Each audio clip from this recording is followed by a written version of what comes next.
And we've got all the right in the world on our side. And there ain't no reason to be afraid.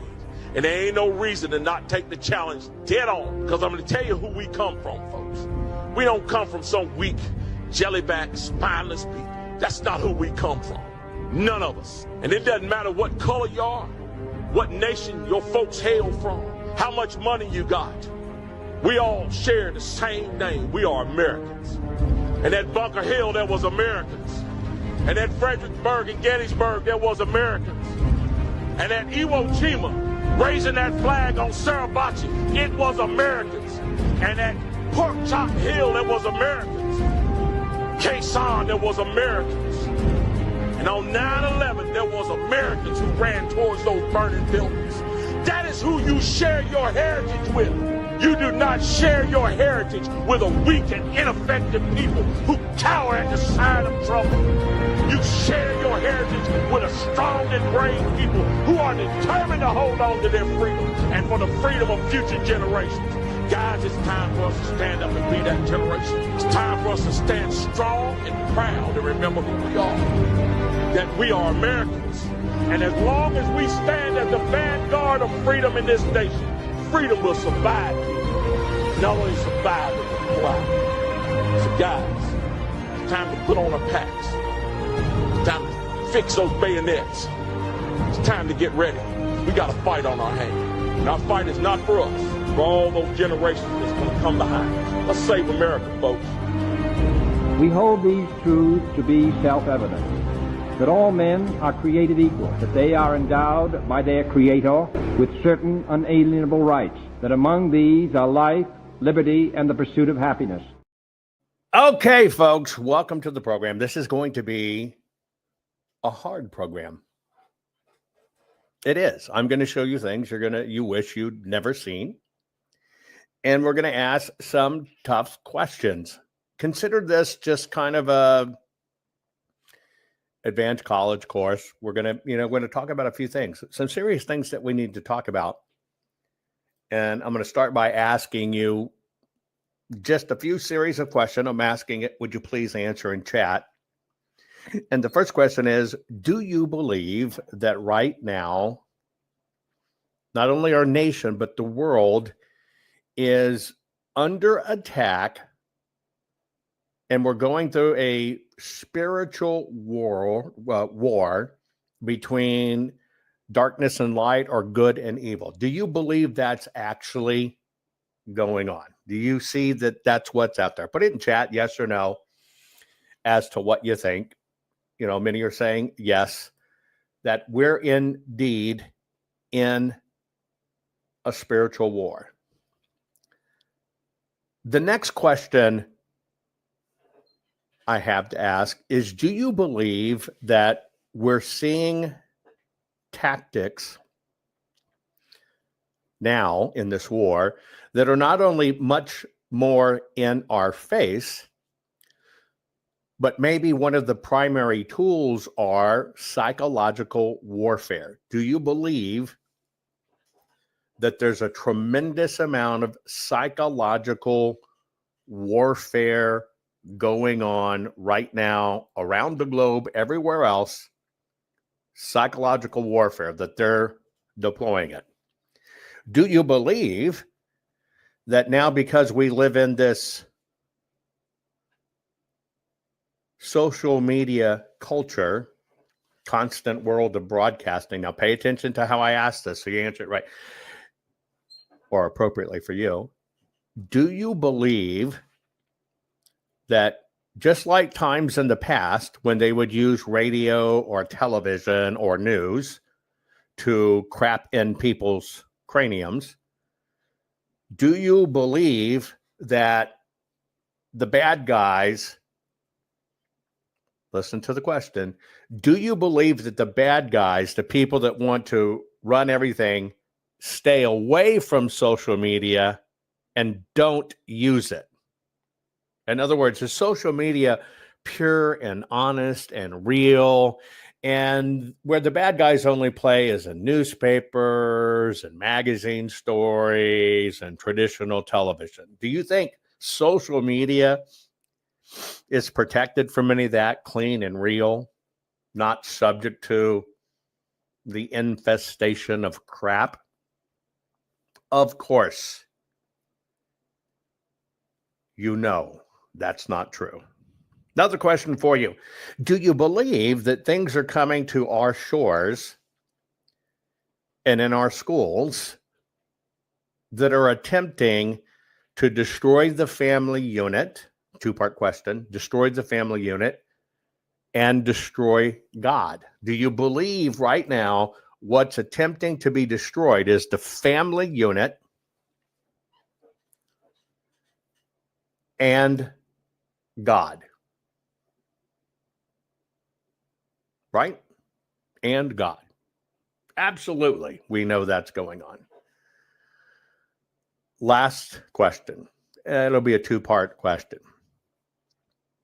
Do you believe that evil and good, light and dark, which must exist for us to even be here, but do you believe evil and good, or light and darkness, are sworn, dedicated, mortal enemies of each other? In other words, one's trying to eradicate the other, right? One's trying to eradicate the other. Do you believe angels and demons, sworn enemies to each other? Yes, they are. Last but not least, do you believe you can take things that are, you know, are absolutely evil, and all of a sudden people you think are good happen to end up being saying the exact same things? That something's wrong? Let me state that again. If light and darkness are sworn enemies, good and evil, constant battle, but all of a sudden things you know are just evil and propaganda, but all of a sudden people that you know or have thought heretofore are good people, and they start saying the same thing, exactly the same thing, do you think something's wrong? That's a sign that, wait a minute, what the hell? Okay. What we're going to do is we're going to go on a little journey today. There's going to be some videos that are hard to watch. I'm going to show you videos that not only are hard to watch, but are also paid to crap in your cranium. And for this program, you're going to need your discernment. I'm hoping to take you on a journey or an exercise of discernment, trying to decide what's real, what's not. And by the way, if you want to bitch this program, bitch, have at it. Won't block you. If you want to basically say, I hate Israel, it's the Jews, do it, have at it. Have at it. I don't want people arguing in chat. I don't want people arguing in chat. I want people to stay with the lesson. But if you think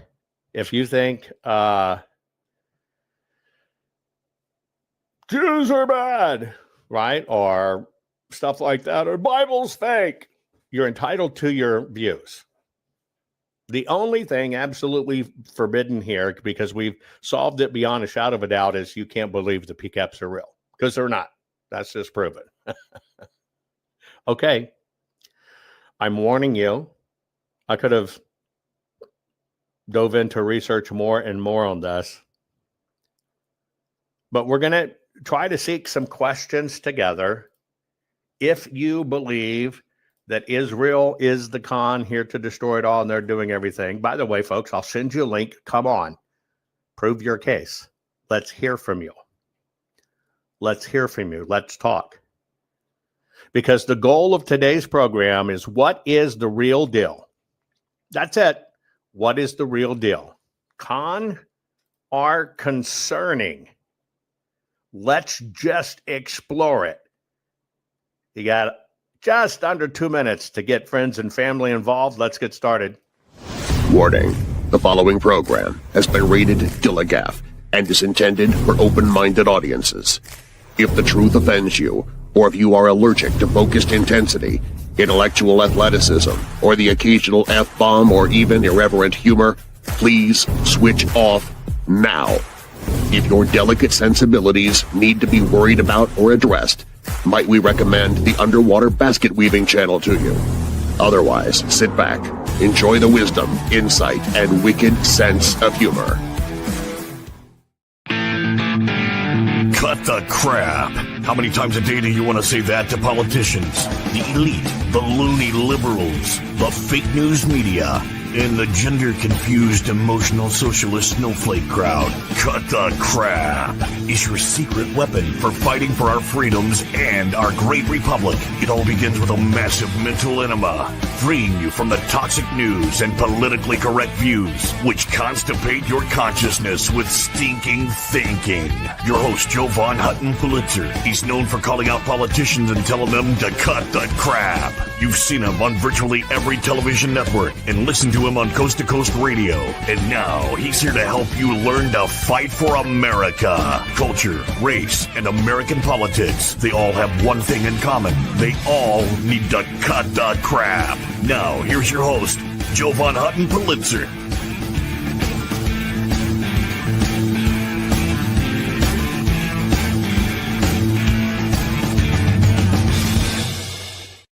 Okay, folks, welcome to The Crap. I'm going to be your tour guide into history.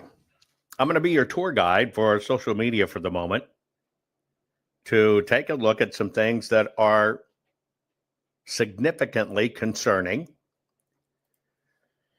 This is not a religious issue today. This is not a political issue today. It's a questioning issue. It's a questioning issue. What's the real deal? We're talking about Israel. Con or concerning? Now, what I'm going to do with this is I'm going to show you all kinds of media floating around out there. Now, I want to remind you, because sometimes people can't see it, that, right? And what we want to do is we want to stay on if we'll stay on the facts of the topics of the program, we can be really focused today. And people can learn. So I'm asking you, don't try to diverge it anywhere else. Did you hear he had a poodle and a poodle meant this? What do you think? And try to take over chat. Let's just stay on the topic and let's see what we can learn one by one by one by one by one. Cool? Let's see if we can. Okay? Because, somebody might come in and says, well, BB stands for BB. You know why it's called BB? Because it's Big Brother. Well, it's actually Big Balls, but I'm not going to correct you. Just chill. Let's do this one at a time. Right? One at a time. And I would ask you, just because you even see the flag of Israel, all kinds of trolls are going to come in. If you're one of the faithful family here, do not engage them. No matter what. There is nothing to defend here. We're going to ask questions. That's it. And in those questioning, compared to history, compared to videos, you get to decide where you are on this. Do you have to state it in chat? No, you have to state it on the program? No. You already know I'm a Joe, and you already know I love Israel. But I'm not going to hold anything back. Neither should you. Let's just kind of walk through some learning and see where we end up. So I want to show you first a few things going on in the world. You're seeing all kinds of video coming out of the Middle East, telling you that this little girl was accosted and beat and starved. You care about the starving children, right? Even though if she's 22, you care about the starving children that got beat, dragged across the floor. Well, here's the person that showed up in Israel on her flotilla. And everybody's up in arms saying she got accosted, she got beat up. Here's this first part. My name is Greta Thunberg. I'm a citizen of Sweden. If you are watching this video, I have been abducted and taken against my will by Israeli forces. if you're watching this video, I have been abducted and taken against my will by Israeli forces. Okay. Or it could be said, I am on a flotilla to Israel. I am going to do things that are not allowed, and they're going to try to stop me because I'm saying Israel is bad and I am breaking laws. So I prepared this video in advance to tell you, if you can see it and release it, I have been kidnapped and beaten and starved and everything else. Okay, I won't interrupt it. Here you go. My name is Greta Thunberg. I'm a citizen of Sweden. If you are watching this video, I have been abducted and taken against my will by Israeli forces. Our humanitarian mission was non-violent and abiding by international law. Please tell my government to demand my and the others' immediate release. My name is Joachim Lamotte and I'm a Swedish citizen. If you see this video, Greta Thunberg has been abducted by Israeli forces. And I have a message from the Swedish people to the Israeli government. Please keep her. We have had her so many years in Sweden and we cannot stand it anymore. So you are doing us a really big favor right now. Thank you very much.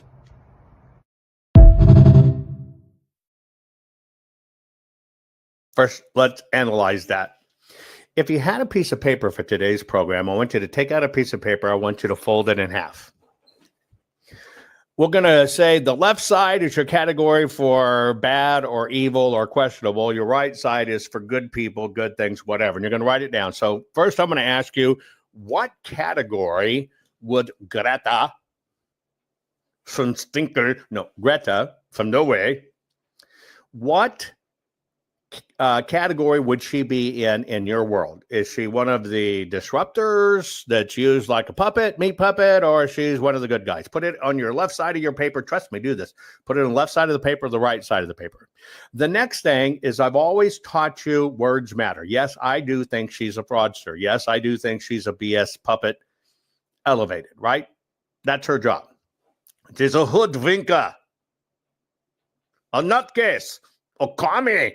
I'm reading the comments. Next. So let's say you've moved her to the left column. She told you if you're saying this, she's been abducted and she is floating or has floated on her flotilla. I need attention, so look at me. I floated on my flotilla, and I am coming here to Israel under international law. Just a question. She's entering a country. Is she subject to international laws, or is she subject to laws of the state of Israel? Just a question. Put it in chat. She said she was, yes, we need a stupid category. Cultural appropriation. She's from Sweden. She's from Sweden. I got to point this out. And she has taken the Dutch boy's haircut. My name is Greta Thunberg. I'm a citizen of Sweden. If you are watching this video, I have been abducted and taken against my will by Israeli forces.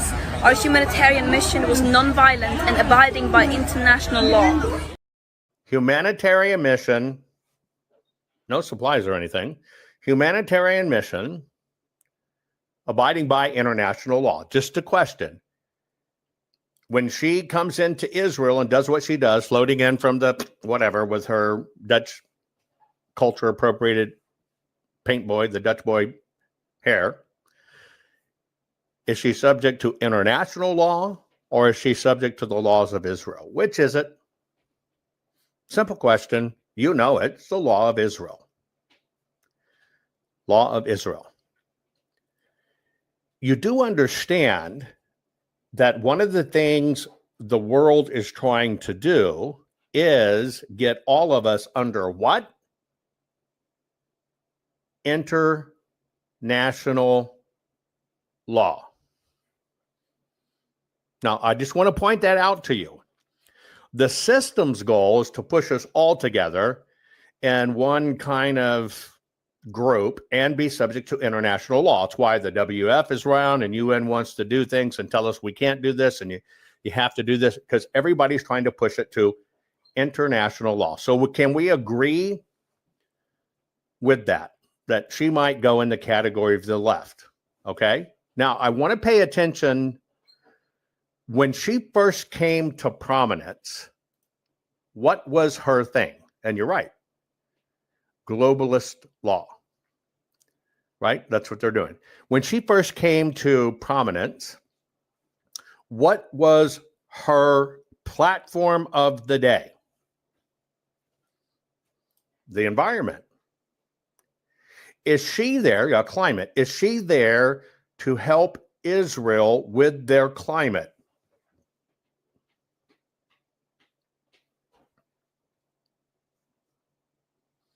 Is she there to help Israel with their environment? Is that what she's there for? Is she protesting cooking of bagels is hurting the ozone? Is that what she's doing? No. So the first key in this little part is she was held up as a child as a climate activist. You're killing my future, right? Now she's in Israel. So can we agree that Israel is a hot topic of the day? Now, Greta was trying to tell us when she was 15, now she's 22,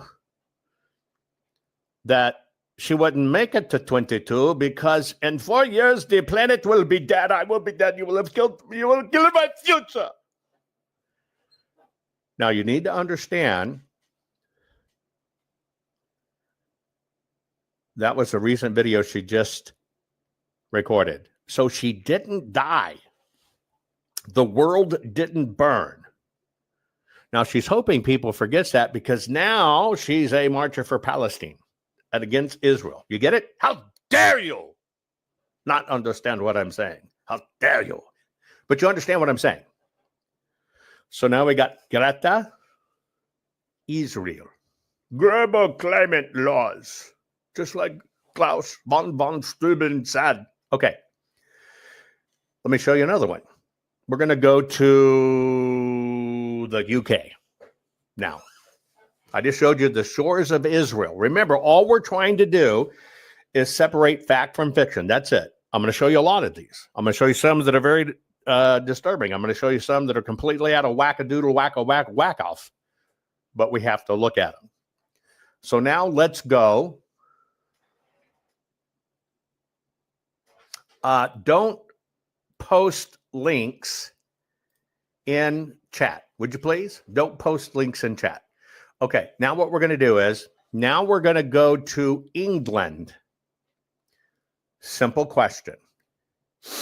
Is England under attack between good and bad, light and darkness, good and evil? Is England, UK, under attack? Yes or no, put it in chat. Is England under attack? Yes or no, put it in chat. You'll bet you'll bippy. Okay. Okay. Great. You've heard many things in the UK. What are some of the things you've heard that are absolutely horrible going on in the UK right now? Right? Some are saying they've already been lost to evil. Right? They're occupied. They're no longer under attack. That's great. England's in deep shit. Right? They have no free speech. Okay. For this part of our journey, these are just our gut checks on our way to decide what's real when it comes to Israel. Is it a con or is it concerning? So now we're going to go to the UK and let's look at what's going on in the UK. My name is Sergeant Payne over at Guildford Police Station. Right, yeah, all right. right. My understanding is that the other day you were given a community protection. My name is Sergeant Hayden. I want you to come to me so I can lock you up for the rest of your life. Do you think that's okay? I know you'll think it's okay. Let's go do this, oh buddy. My name is Sergeant Payne over at Guildford Police Station. Right, yeah, all right. right. My understanding is that the other day you were given a community protection warning. Okay, warning you about this behaviour. What behaviour? What have I done that's wrong? And behaviour that is causing harassment, alarm, and distress. What, preaching the word of God? This is a crowd and they're not distressed. Because you have breached that community protection warning, okay, I'm issuing you a community protection notice. Wow. Alright? Okay. You need to listen to me. Alright? If you breach this, okay, you can be arrested and you will be arrested if you don't do as follows: causing annoyance, upset, and distress to the local community and businesses of Guildford Town Centre. An example of which is the content that you are choosing to preach and the amplified volume of your voice comes across as shouting. This is upsetting to people to the extent that they call the police and ask. It is amplified volume of your voice and the choice of words that causes fear and harm to the community of both areas in Surrey and Sussex. Notice hereby requires you to, you must not cause annoyance, upset and distress to the local community and businesses of Surrey and Sussex, use any amplification in any public place in the county of Surrey or Sussex. The list is not exhaustive, however it includes a microphone, loud hailer or loudspeaker. Such a failure may subject you to any of the following: arrest of a person or prosecution and conviction, seizure and forfeiture of property relevant to the case, or So you're saying that I'm not allowed to preach anywhere in Surrey and Sussex now, or I'm going to be arrested? It's not about preaching, it's about the manner of your preaching So, by what do you mean? using a loudspeaker. This is, I'm allowed by law to use a loudspeaker. There's no law that says I'm not allowed to use a loudspeaker. There is no law that says I'm not allowed to use it. This is freedom of speech. They're not aggressive. Like, as you can see, they're trying to say that I'm now not allowed to preach anywhere in Surrey and Sussex with a mic. But there's no law that says I'm not allowed to do that. I am giving you until 5:30. You're giving me till what? 5 minutes. 5:30. To stop preaching using that loudspeaker. Okay, I've now been given till 5:30. I'm not allowed to preach. And if I continue preaching with the loudspeaker, I'm now going to be arrested. The world is going to see the persecution that is happening upon Christians in the UK. God bless you. We're going to continue.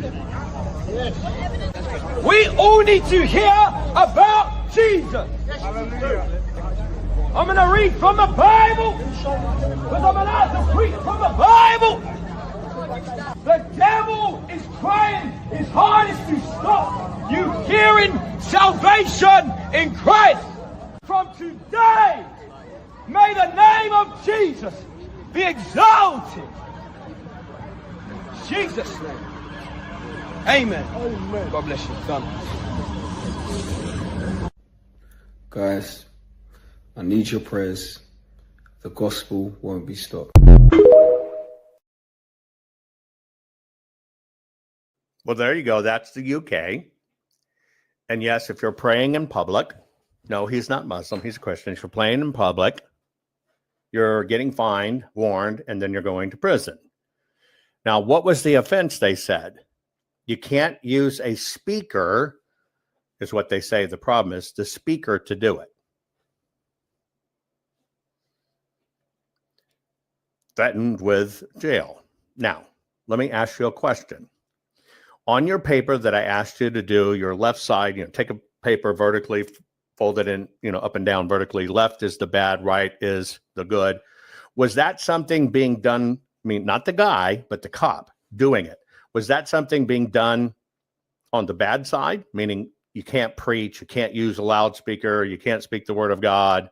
Or was that something good? Right? Put it in your little category. Keep on doing it. And so again, does this prove we're under a war? And that particular war in England, as you know it, is if Muslim guys rape a young girl, ply her with alcohol to rape her, get her done, and the parents post about it on social media, this is horrible, we've got to catch these guys. Who goes to jail, the rapist or the parents? Well, the parents do. Okay, 6 or 7 guys rape the 2 young girls, ply them with alcohol. Who gets in trouble? The 2 young girls for drinking alcohol. True story. Look it up on your own.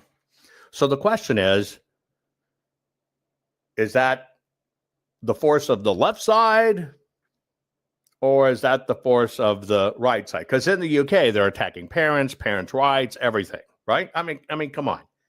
You see it, you know it. Okay, let's see where we're going to go next. I have to make sure I kind of have these in order, and I might not have them all.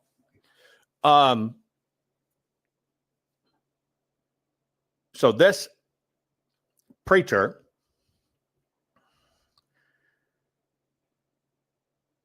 they don't want to say you don't have freedom of religion. They don't want to do that. But they are going to say, if you say anything about Sharia or Muslims, you're going to jail. The Muslims can do call up to prayers and have all on loudspeakers, but if a Christian preaches on a loudspeaker, that's a crime. So let's go to Minnesota and see what's going on. Welcome to Minneapolis, Stan, formerly known as Minneapolis, where Mayor Jacob Frey has turned a once American city into another campaign stage for cultural submission.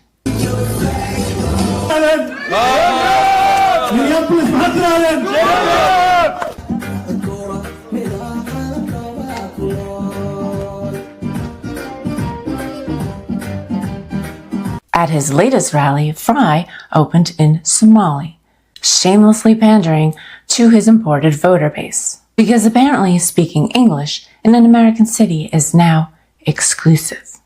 Oh, assalamu alaikum. Somalia Hanolato. Somalia Hanolato. Minneapolis Hanolato. Minneapolis Hanolato. Oh, Mahat Senate. Magayego wa Jama Fare.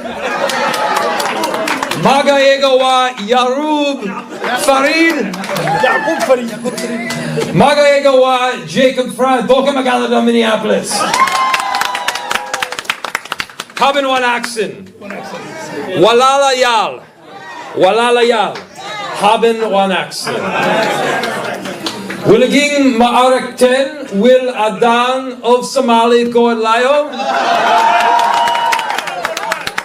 And as if that wasn't enough, he bragged that even his 5-year-old daughter now counts in Somali. That isn't cultural appreciation. That's generational replacement. I have a daughter who is 5 years old in 2 days. Ko laba sata afar shan.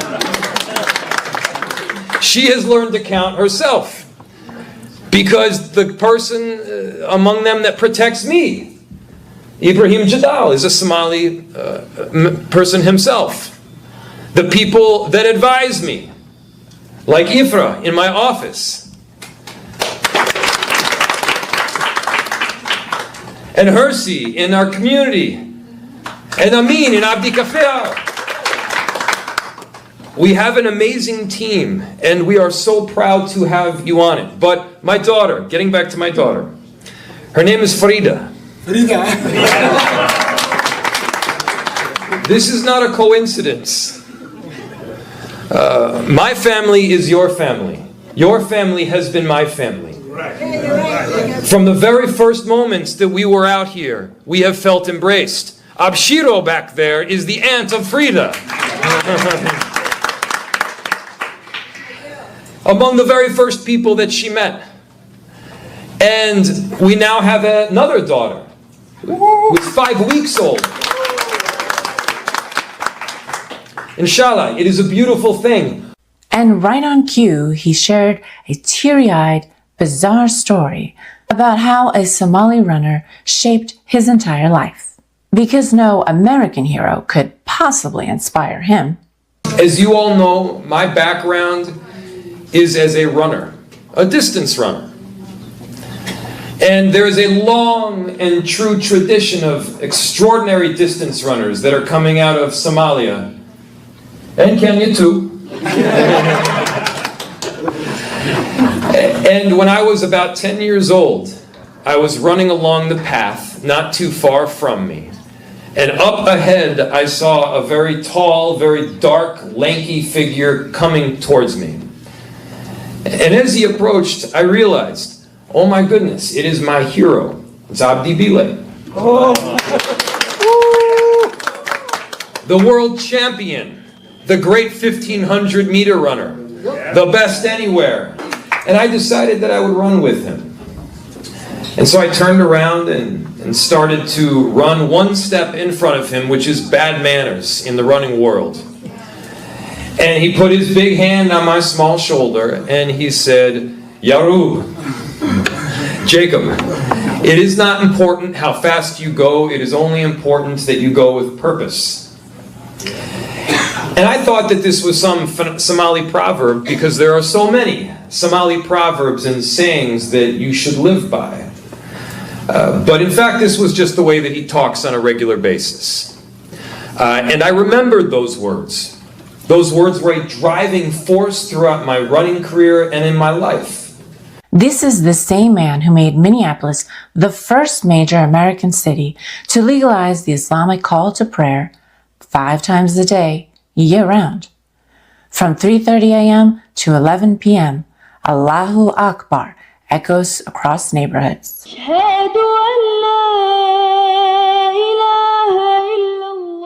That's the Adhan, or the Muslim call to prayer. Now, current rules limit the volume and the time it can be played. This morning, the Minneapolis City Council approved the change, allowing the call to prayer to be amplified outside on speakers 5 times a day. Mosques could broadcast the call as early as 3:30 in the morning and as late as 11 at night. They call it inclusion. We call it noise jihad, the weaponization of tolerance, until the call to prayer drowns out the church bells that once defined the city. Now, with the mayoral election coming up on November 4th, Fry's facing a new challenger, Omar Fatah, a Somali-American Muslim and self-described democratic socialist.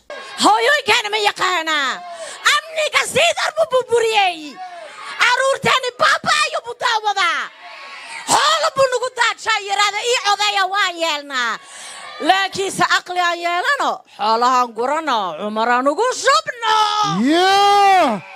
Assalamu alaikum. Yes Edo, yes Edo, yes Edo. Assalamu alaikum. Assalamu alaikum. magacayga waa Umar Fatah, State Senator, District 62. haddana DFL endorsed candidate for mayor of Minneapolis, duqa magaalada Minneapolis. waxaan u mahadcelinayaa teamka this beautiful rally. So this election isn't about who can best serve Minneapolis. It's about who can out-Somali the other. It's not a campaign.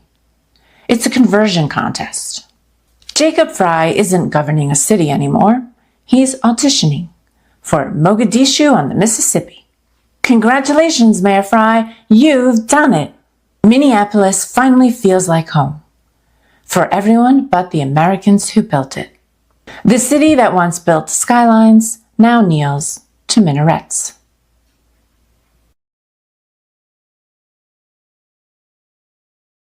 Okay, so in the UK, and by the way, I'm just to ask people, be respectful. Don't try to hijack the chat and the feed for your own particular flavor and topic.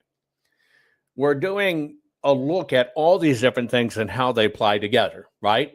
How they apply together. So let's try to stay on the topic because this is a topic that has to be discussed. The topic is about Israel. What is the real deal? Con or concerning? All I'm asking you to do respectfully for everybody else that's here, stay on topic. No, someone come up, well, it's my topic. It's free speech. No, just come on. Okay. So what did we see? We saw in the UK, you can't use a loudspeaker to profess Jesus, the Bible, God. But in Minneapolis, if you're doing the Muslim call to prayer, it's now mandated by law, and it's on the loudspeaker starting at 3 in the morning. Now, let me ask you a question. What you just saw about Minneapolis, because this is the topic at this very moment, follow along. What you just saw about that mayor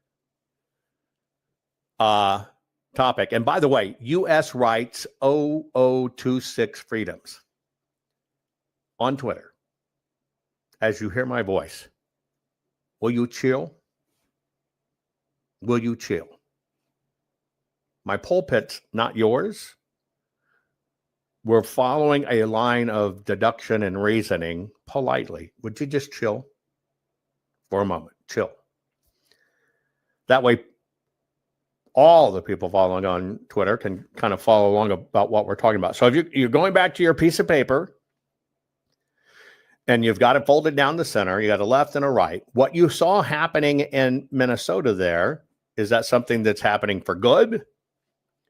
Is that something that's happening for evil? Which is it? Is it going to go on the left side of your paper? Is it going to go on the right side of your paper? Write it down. We're following this category. Left is, we'll just call it left evil, and then right, conservative good, whatever. Just put it down where you're going to put it for what's happening in Minneapolis. Now, remember what we're doing here, and this is really important, okay, what we're doing here. And I got to make sure I've got all the little pieces because I can't tell what's what. I'm just showing you what's going on around the world, what's going on right here at home. And all we're analyzing is what's the real deal with Israel. Now, of course, what can you not do in Minneapolis around the Somalis? Don't you dare mention Israel. Israel's evil. Again, just like I showed you Greta and others, it's evil. I showed the UK. Don't you mention Israel, it's evil. Okay? So, we're going to keep on going.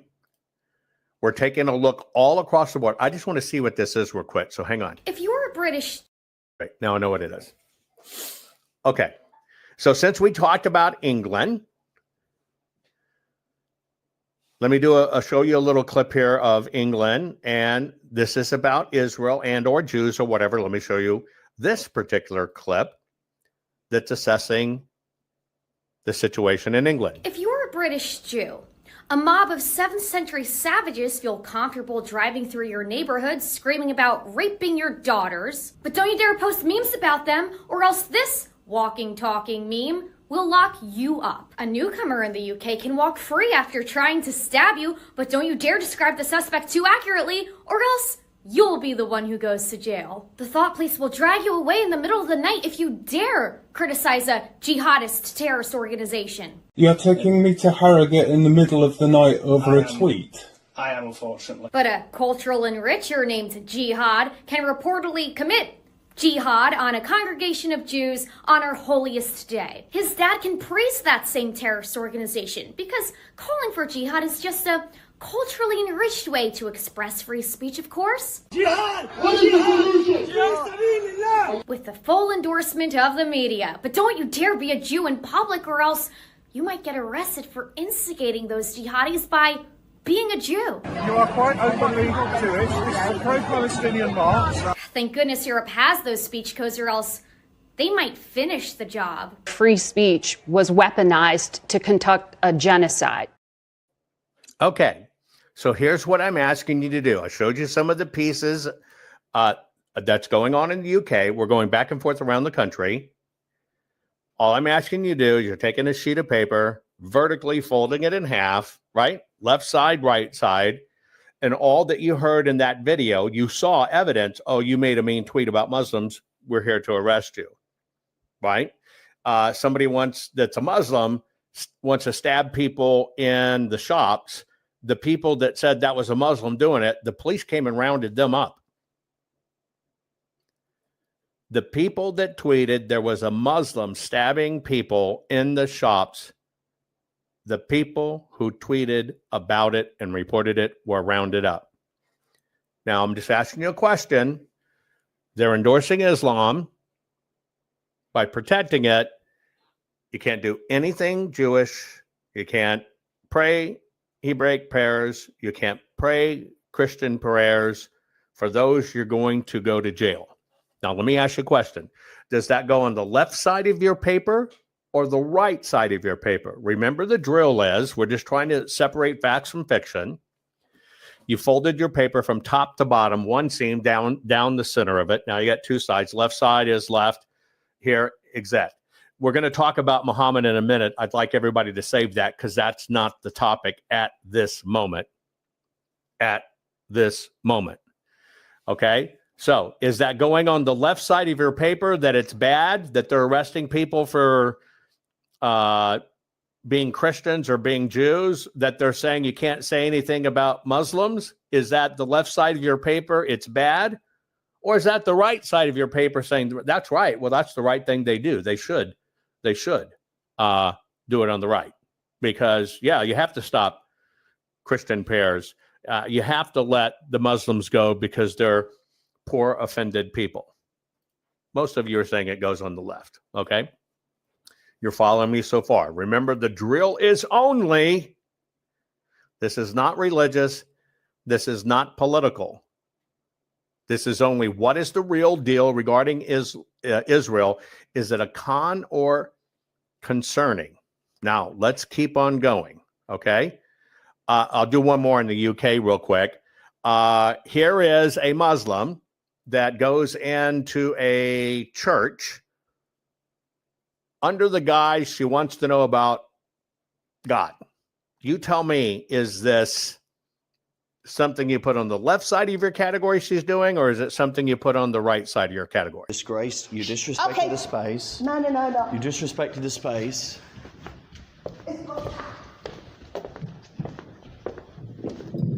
Oh, praise God! Oh, how does it look like? Jesus was a Middle Eastern Jewish man who lived. Show me the proof. Where's your proof? The proof is in the Bible. It's in history. Josephus. I'm here for you to teach me about the religion. I'm telling you. I'm passionate. I want to know God, the real God. Yeah. The one and only true God. And yet you stood there. Wait. And you disrespected the space. No. You disrespected the space.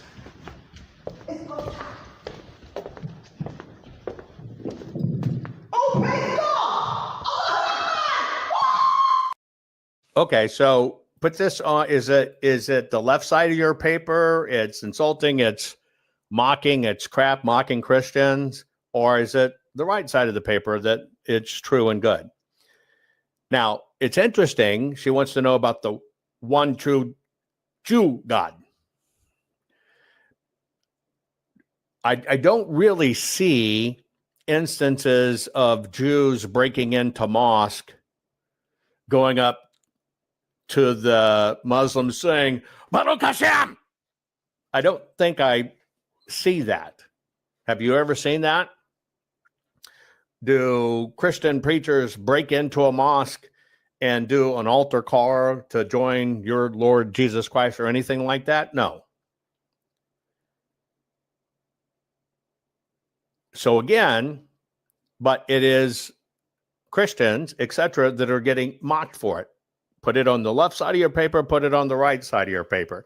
And we're looking at all kinds, and they're going to get tougher in a minute. Okay?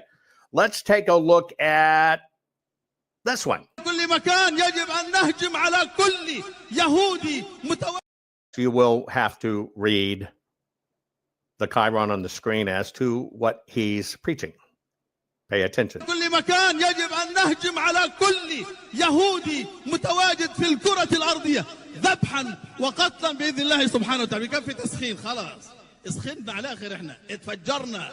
وانت أهل الضفة الغربية إلى متى تسكتون؟ بدنا السكاكين تطلع 5 شيكل. ركبة اليهودي حقها قديش عندنا؟ 5 شيكل أو أقل إن شاء الله تعالى. كل أبناء شعبنا جاهزين للتفجير. عملنا مصنع جديد إن شاء الله تعالى للأحزمة. مجهزين إن شاء الله تعالى في حالة دخولنا للسجن للسلك جاهزين أخواتنا كله جاهزات كلهن يحملنا أحزمة متفجرة في سبيل الله. بنفتح ثغرة ثغرتين في كل مخيم 5 ثغرات وبنضلنا واصلين نطربق لما نصلكم عشان هيك فكوا الحصار أحسنكم. ستقتلون والله ستقتلون بأحزمتنا بإذن الله سبحانه. شغلنا مصانع جديدة للأحزمة شغالة كل واحد مين بده حنصف على الدور حزام يلا. I'm going to play that again because I want you to read this. He is preaching not too far across from the West Bank and stuff. I just want you to pay attention to the words, and you decide, is this something that goes on the side of evil, or is this something that goes on the right for it's good? كل مكان يجب أن ونهجم على كل يهودي متواجد في الكرة الأرضية ذبحا وقتلا بإذن الله سبحانه وتعالى. كان في تسخين، خلاص اسخننا على الآخر، احنا اتفجرنا. وانت أهل الضفة الغربية إلى متى تسكتون؟ بدنا السكاكين تطلع 5 شيكل. رقبة اليهودي حقها قديش عنا؟ 5 شيكل أو أقل إن شاء الله تعالى. كل أبناء شعبنا جاهزين للتفجير. عملنا مصنع جديد إن شاء الله تعالى للأحزمة، مجهزين إن شاء الله تعالى في حالة دخولنا للسجن للسلك، جاهزين أخواتنا، كله جاهزات، كلهن يحملنا أحزمة متفجرة في سبيل الله. بنفتح ثغرة ثغرتين في كل مخيم، 5 ثغرات، وبنضلنا واصلين نطربق لما نصلكم. عشان هيك فكوا الحصار أحسنكم، ستقتلون والله ستقتلون بأحزمتنا بإذن الله سبحانه. عملنا شغلنا مصانع جديدة للأحزمة شغالة، كل واحد مين بده حنصف على الدور، حزام حزام حزام يلا. Where do you put that on your list? Is that on a list of evil? On the left? Is that on the list of goodness? The right? I am going to answer one question because it's important to what I just played. Merica Mark just asked in chat. Jovan, question for you. Why do American Jews finance and vote for Democrats like Obama, who have brought us Sharia law, transgender brainwashing, legalized drugs nationwide, and anti-Israel attitudes? Okay, why do American Jews do that? I didn't.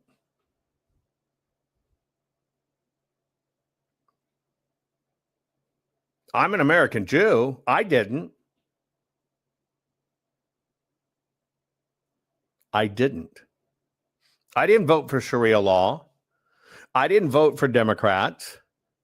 I didn't vote for transgender brainwashing. I didn't. I'm an American Jew. You just asked, why do American Jews do that? I'm an American Jew, and I did not do that.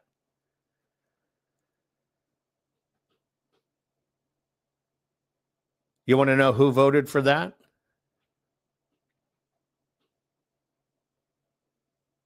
You want to know who voted for Sharia law? You want to know who voted for transgender rights? You want to know who allowed Democrats to rise? Conservative Christians. How? We became apathetic. We didn't vote every time the damn polling booth opened. We didn't care about it. We were living productive lives. We didn't engage in that shit that we found distasteful, rightfully so.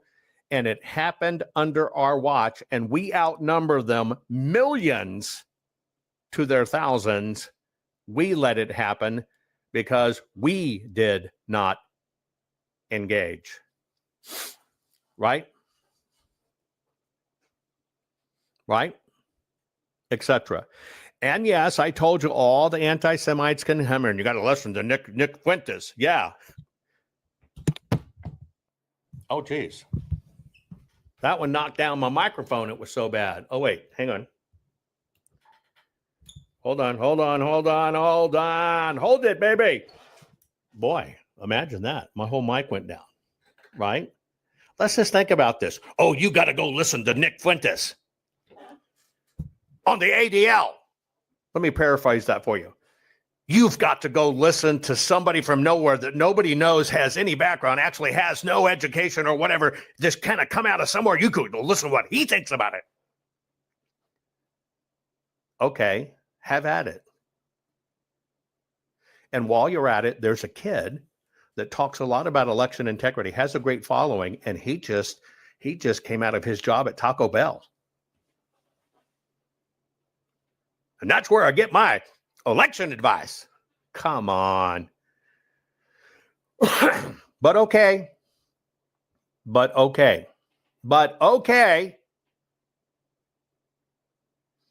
And by the way, since you probably go to your oil change mechanic to get your rotten molar removed, let me know how that works out too. Dudes, here's the answer. Dude's been talking on this for 10 years. Probably the first part of that is dudes.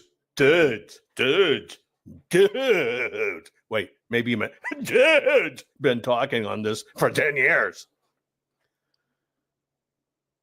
So as AOC on her shit, oh my God, she kept up her dialogue for 10 years. She must be an expert.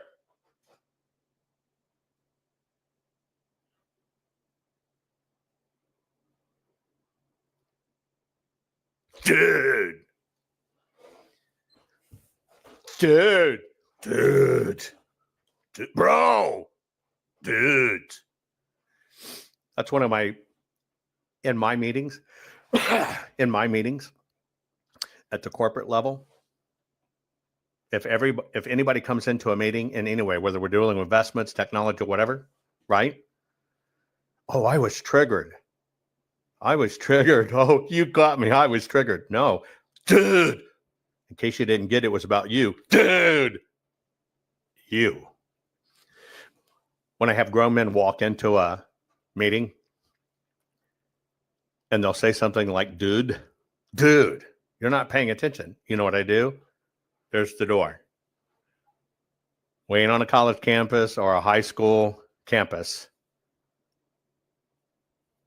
That's not it. Shows a lot about people's education level. Dude. Okay. All we're doing, excluding dudes can't comprehend this kind of stuff. All we're doing is, okay, we're just trying to find out what's the real deal. We're not trying to say who's right. We're not trying to say who's wrong. And it wasn't the dudes.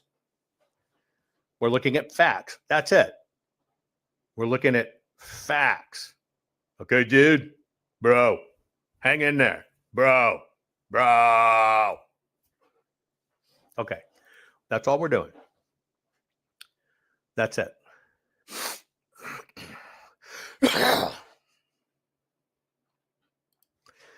So America Mark says, true Christians not voting is why we got them in. You said it again. My view is, why do Americans, Jews vote majority Democrats?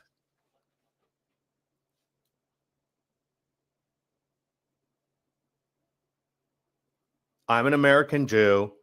I did not vote majority Democrat. Of the thousands and thousands and thousands and thousands of Jews I know here in America that vote, it's a small percentile of them that actually vote Democrat.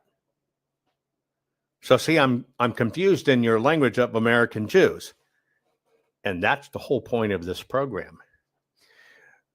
Isn't it? Let me ask you a question. Isn't it? Why do so many people vote for Democrats?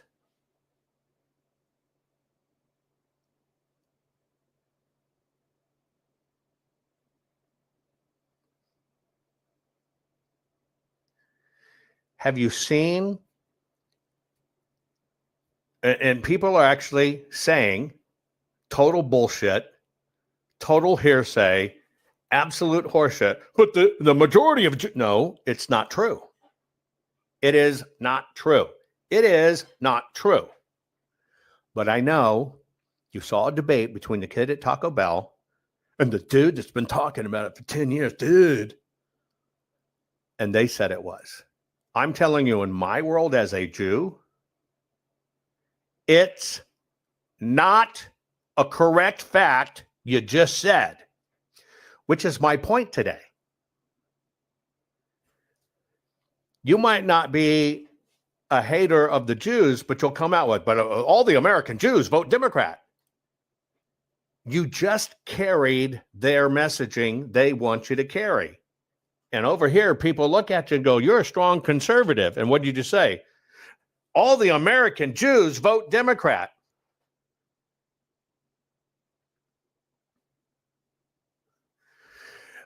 Just a question. Based on nationwide polls of every election in most states, Jewish voted into Dems.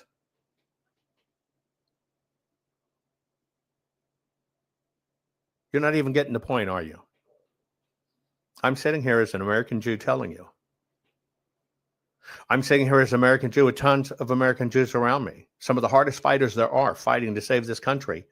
And you're telling me most of the American Jews vote down. That's my issue. That's my issue. You're adopting a language that even on its face is punitive, and you actually don't have the facts. But we're going to get into that. Please hold on. I allowed you to hijack it. I wasn't doing questions. We're going to go on. Yes, and dude speaks on behalf of all American Jews. Dude.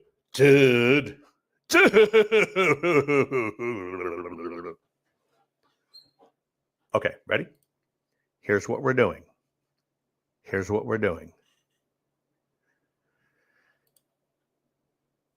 Newsflash. And this is what always puzzles me. This is what puzzles me. We still only have, at best, a 10% population in the U.S. Jewish, and I'm giving you more than there actually is. Of those, maybe 30% vote liberal. So let me get this right. What you're concerned about is how 30% of 10% of the U.S. population votes, and that's what you want to know about. I just want to make sure I got it. 30%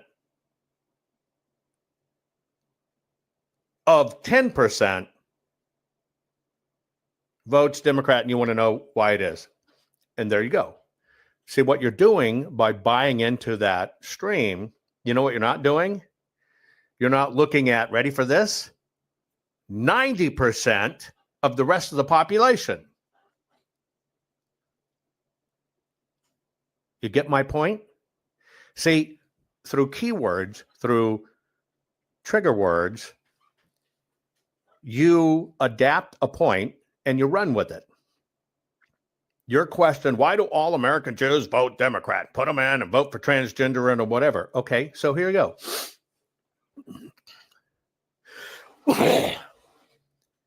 You're literally taking 10% of the U.S. population,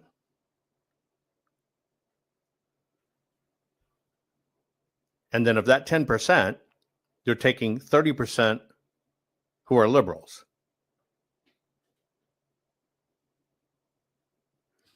And that's the topic of your question. Let's look at it the whole of 100. We're taking 100 as the American population. You want to know about the 10 of the 100, but specifically you want to know about the 3 of the 100 that voted this way, and that's your focus.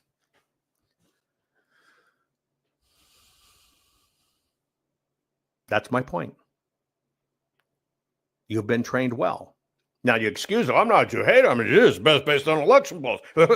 And that's why Hillary Clinton won the 2016 election based on election polls. Remember, she got 96% of the vote.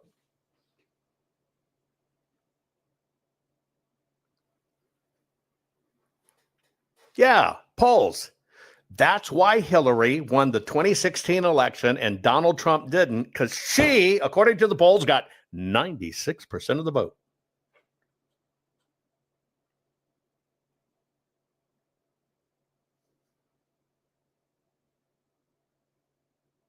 I don't think any polling or any research is credible. You know why? Because they don't show you how they choose the audience. That's my point. You see how a little bitty twist, which is what the system does, gets you to focus on something small instead of what's really going on. We're going to go back to focusing what's really going on. I showed you that hateful speech. That, right? I'm showing you that hateful speech. Well, he's an alarmist. He's an extremist. He's doing it. And you can't put somebody that supports Hamas up there, an alarmist and extremist. Okay, I'll go the opposite way of the spectrum. السلام عليكم. بدي أعلق على موضوع مهم وبزعل كتير. أنا مش فاهم كيف ناس عرب زينا ومسلمين راحوا يشتغلوا مع اليهود.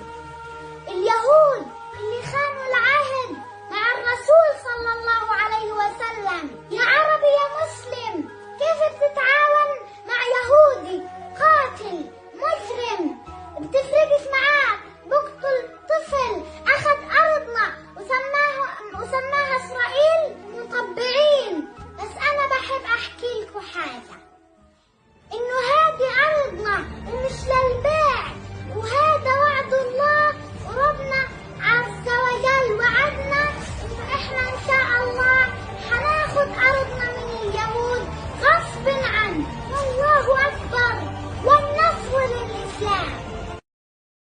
Okay, so you heard the kid say basically the dirty Jews came in and took our land that Allah gave us. We'll get back to that in a minute. Do you think they do this a lot with kids?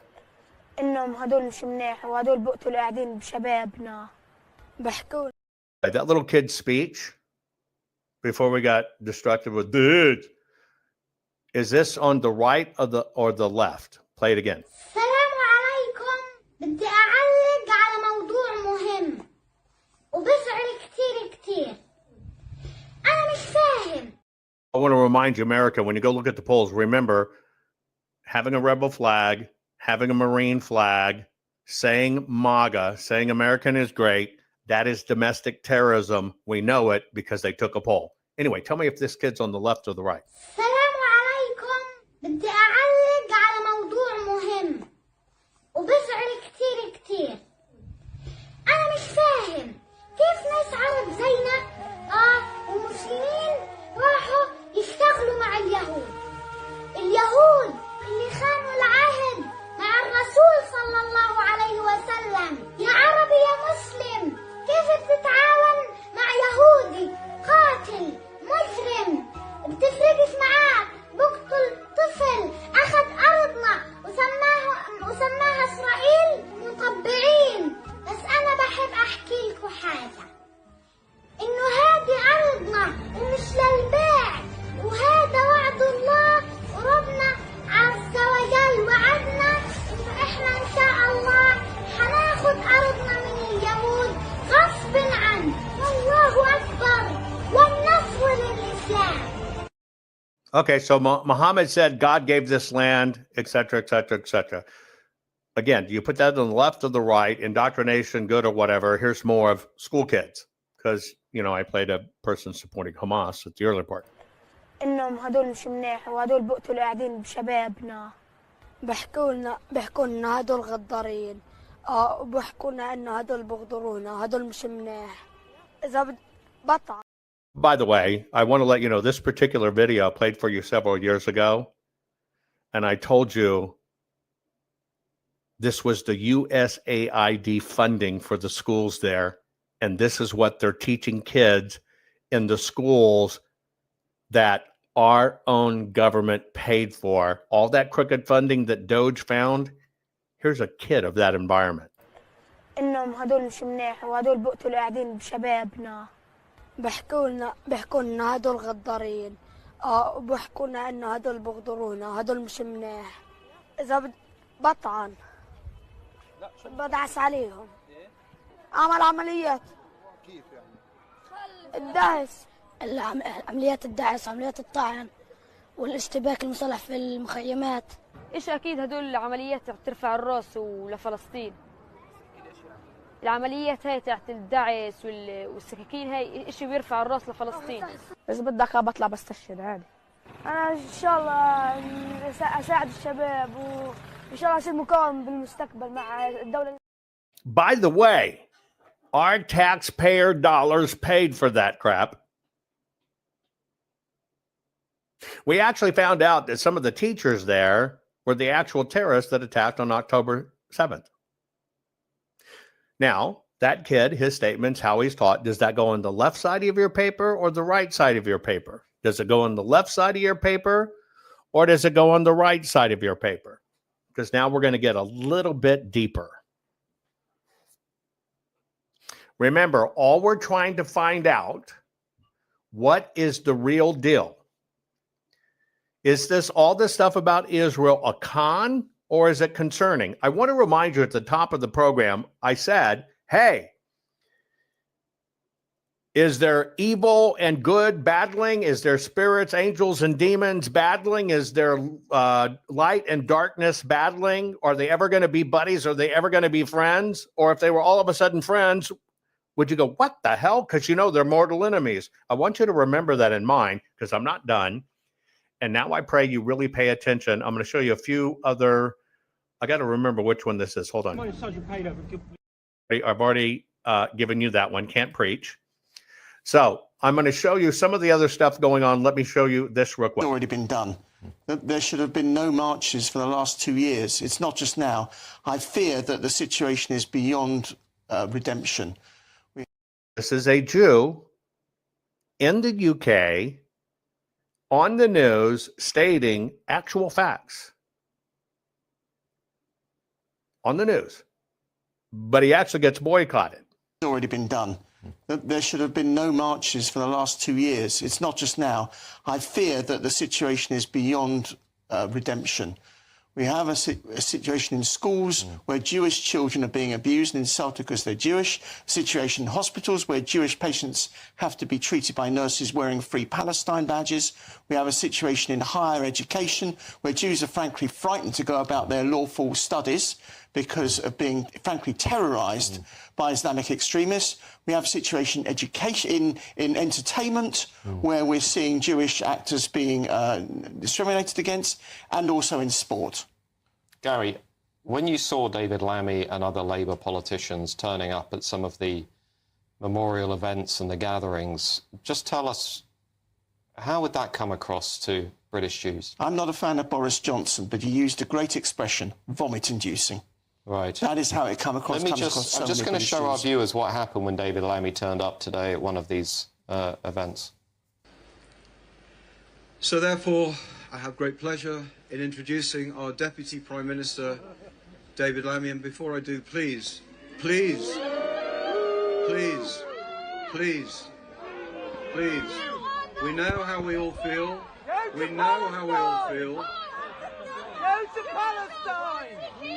Shame on you! Shame on you! Go to Palestine!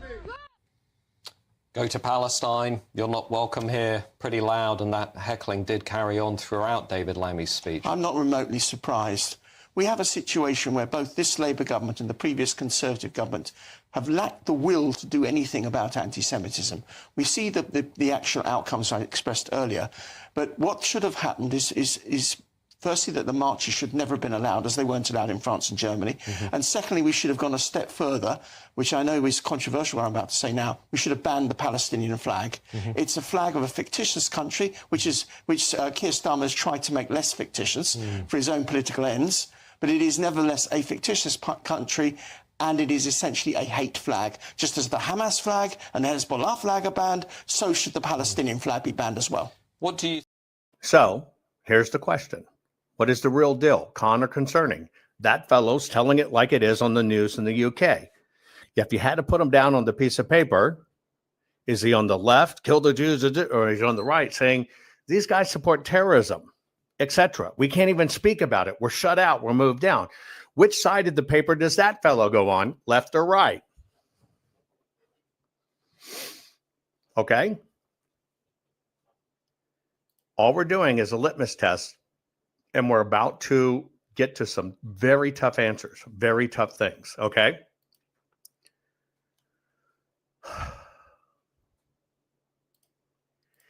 Here's some of the things that's going on social media that people are following en masse. Follow along.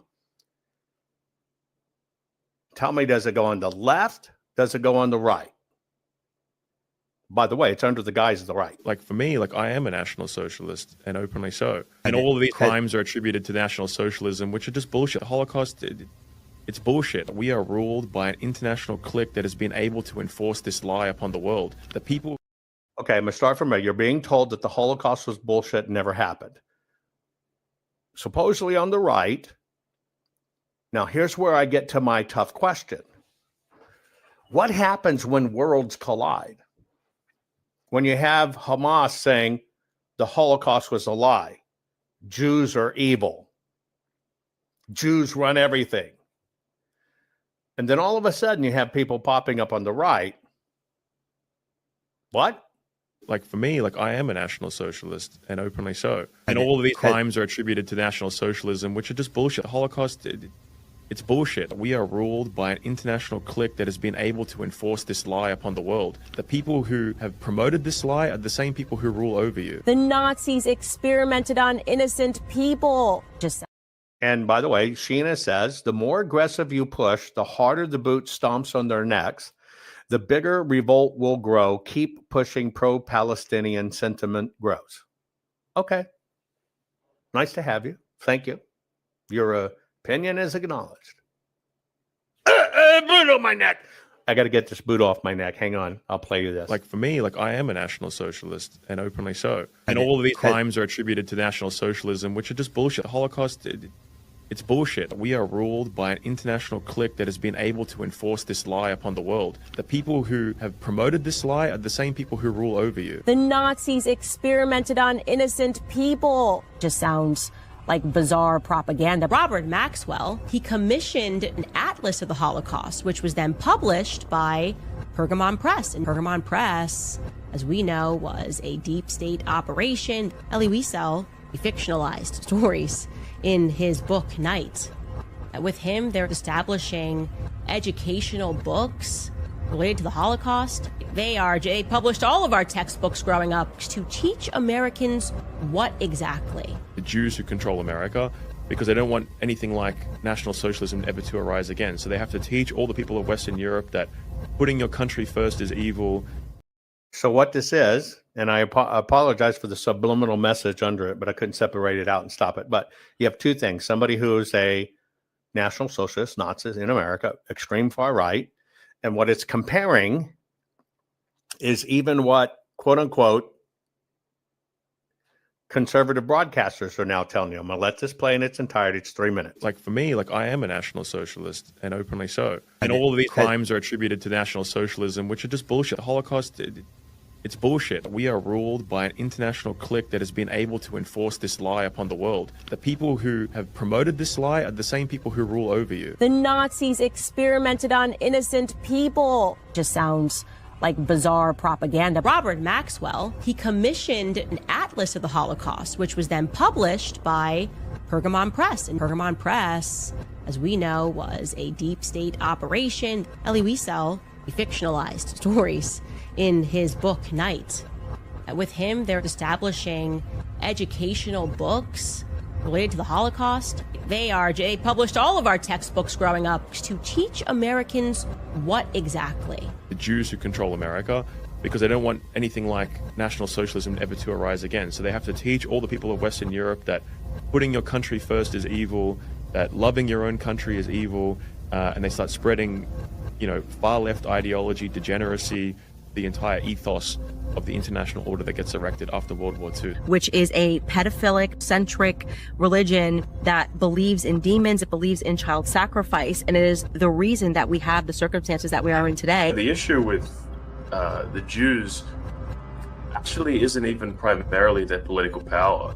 It's the kind of spiritual condition of our culture and the influence that Jews have over us as a result of that. And they come over to America, and America was a young country. We were very susceptible to all of these things that, like you just said, that we didn't understand, like what's happened in this country, because we all recognize that something's not right. It's all about controlling our minds. Try and go against the Jews and see how it works for you. You will see very clearly every single time that their power is very real. They have a lot of power, and the only way that we are going to be able to fight this is by being willing to tell the truth. When you start digging down these holes, you see why it's illegal to question in 19 countries. The truth doesn't fear inquiry. When you are lying, you begin to insist that you need speech laws, because when you're telling the truth, you want a debate. You may have been able to do it with Robert Maxwell's textbooks, raise generation people to think like I did, like, oh my gosh, we have to make sure that a Holocaust never happens. We have to support Israel. Nope. Now we are reading the books. We're learning about how you've executed this. You've blindfolded the entire world to what you are. And what I think you might be is possessed by a real demon. And that shows that World War II actually was legitimate, that he was standing up to an international conspiracy and trying to defend his nation, because Jews are the ones that are empowered by this lie. They are running the fucking world. You pull the fabric there, and it implicates so many countries, and you realize that none of these characters are real. These characters are just being inserted into places to serve Israel. That makes Israel the master of the universe. At what point do you wake up and go, okay, well, clearly Hitler was the good guy? The truth is on my side.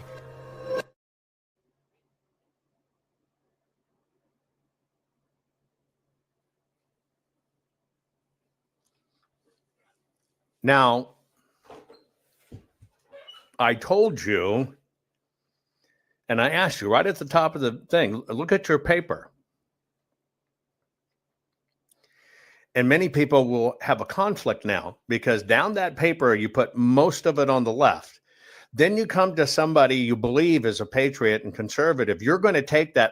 Those were identical matching rhetorics. If I showed you one separate, ring, it'd go over here. If I showed you one separate, it'd go on the right. Wow. Do you see what's going on? Now, the focus is on what? It's just like I told America. You focused on 10% of a population and 30% of that, what that 10% does. And that's what you've identified the problem as. Same thing. This is very telling. This is very, very telling. Incredibly telling. I'm going to show you two more pieces, then I'm going to show you a long piece, and then we're going to give you some facts that when you look at, maybe you'll understand what's going on. So first I'll remind you. السلام عليكم. بدي أعلق على موضوع مهم وبزعل كتير. أنا مش فاهم كيف ناس عرب زينا ومسلمين راحوا يشتغلوا مع اليهود. اليهود اللي خانوا العهد مع الرسول صلى الله عليه وسلم. يا عربي يا مسلم، كيف بتتعاون مع يهودي قاتل مجرم بتفرقش معاه، بقتل طفل أخذ أرضنا وسماها إسرائيل مطبعين. بس أنا بحب أحكي لكم حاجة، إنه هذه أرضنا ومش للبيع، وهذا وعد الله وربنا عز وجل وعدنا إنه إحنا إن شاء الله حناخد أرضنا من اليهود غصب عنه. والله أكبر والنصر للإسلام. And then the funding from the people trying to usher in the New World Order, trying to say, we're saving Palestine, we're saving these young minds. Here's the funding for those schools, which we underwrote with our own money. Here's what they teach. إنهم هدول مش منيح وهدول بقتلوا قاعدين بشبابنا. بيحكوا لنا هدول غدارين. وبيحكوا لنا إنه هدول بغدرونا، هدول مش منيح. إذا بطعن بدعس عليهم. عمل عمليات. كيف يعني؟ الدعس. عمليات الدعس، عمليات الطعن والاشتباك المسلح في المخيمات. ايش اكيد هدول العمليات ترفع الراس ولفلسطين. العمليات هاي تحت الدعس والسكاكين هاي اشي بيرفع الراس لفلسطين. بس بدك بطلع بستشهد عادي. انا ان شاء الله اساعد الشباب وان شاء الله اصير مقاوم بالمستقبل مع الدولة. Okay, where is the front of the American battle when they try to control America? You might recognize why they're teaching children Netflix transgender shows. Little kids can do it. The baby was born transgender. We got to get this into kindergarten. We got to get it into elementary school. You understand you're seeing a pattern. You understand you've got to capture the young mind. You've got to bring them up in the vision you have for them so you can solidify their hate and dissent. This is exactly what's happening in the United States of America. Exactly. And here's a little kid saying, Muhammad said, Allah gave us this land. I got one more video for you. It's a little longer. It's disgusting, but I'm going to play it for you. Then we're going to talk about it. And then I'm going to give you a rapid download of facts so you can decide for yourself. I'm not here to convince you. I'm here just to get you to look at the things that are going on, look at the things that are being published, look at the things that are being said. That's it. And then try to do some research and check them out. Anyway, here you go. This one's about 10 minutes. I'm going to do my damnedest not to interrupt it. Just listen to it in its totality. Okay? Because this particular one had hundreds of thousands of followers, has really ramped up quite a bit. Fathers were very, very clear about the Constitution and your First Amendment and your ability to criticize, your ability to use any verbiage, any type of speech at any time to call anybody anything you want. And you have your rights as an American citizen to feel any type of way, to dislike anybody. And I think that the load of shit, the load of garbage that we're being force-fed by all specters of the media, at the same time that censorship is being ratcheted up to only benefit one specific race and one specific ethnicity, while you, the censorship is only for the benefit of Jews. That's what he wants you to believe. Okay? That's what he wants you to believe. Censorship is only about Jews right now. Right? They're not censoring other people. They're just censoring Jews. American taxpayer, your slaves, are being taxed to death by a government that absolutely hates you. So I want to get into a lot of things today. I want to start off with this video. Check this out.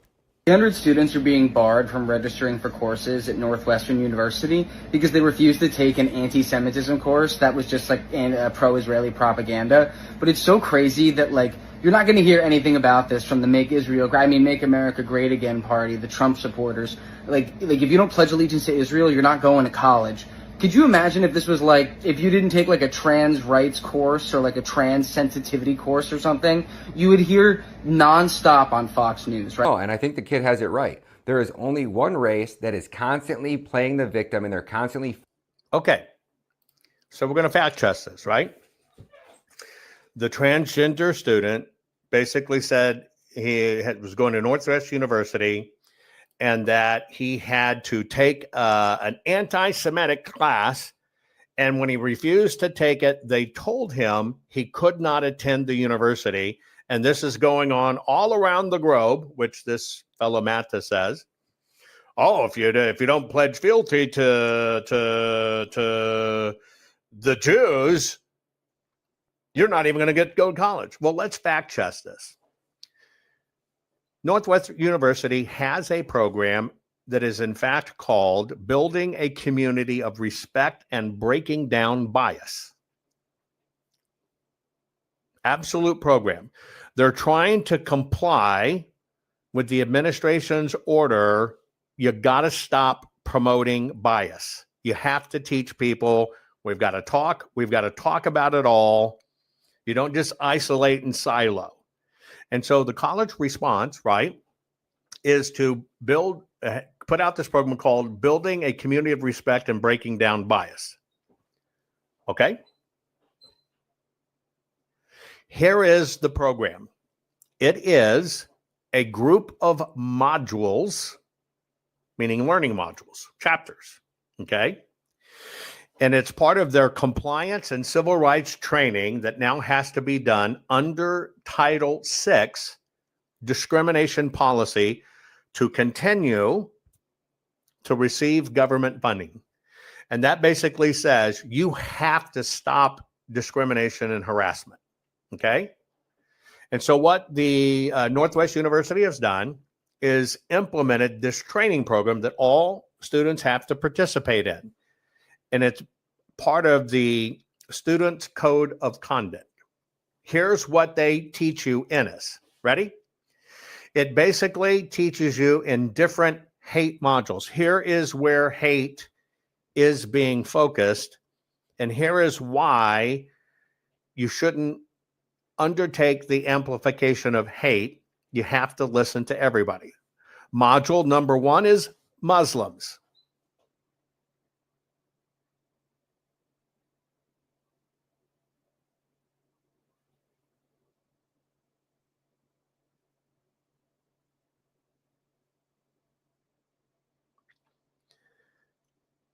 is that anti-Israel? You gotta. The first module, and we got idiots saying, "But Elon blocked everything on Twitter." That fucking idiots. Anyway,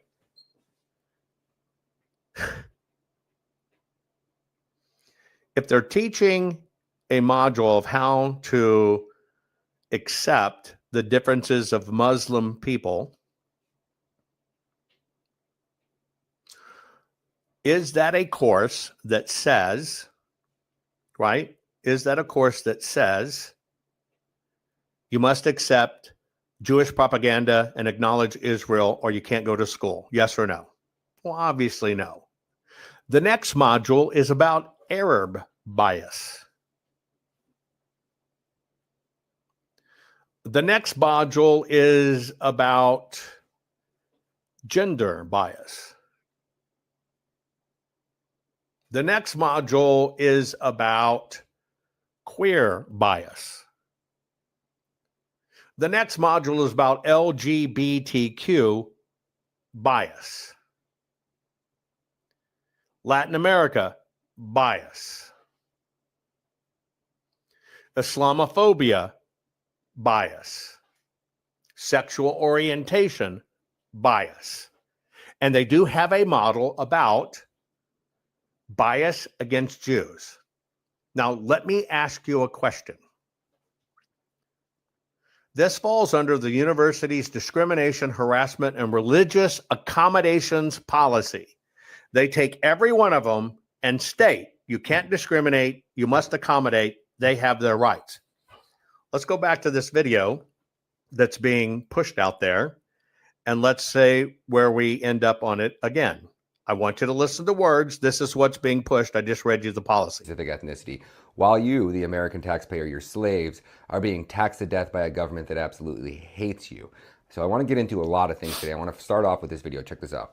300 students are being barred from registering for courses at Northwestern University because they refused to take an anti-Semitism course that was being barred from registering. No. Is that true? That is not true. Just like pro-Israeli propaganda. But it's so crazy that, like, you're not going to hear anything about this from the Make America Great Again party, the Trump supporters. Like if you don't pledge allegiance to Israel, you're not going to college. Okay. Was there anything I said in there that you have to pledge allegiance to Israel? I named to you the modules.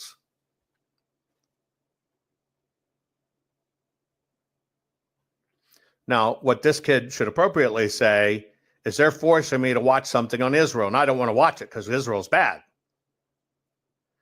This is how the psychological warfare game plays. And here's what you need to do, folks.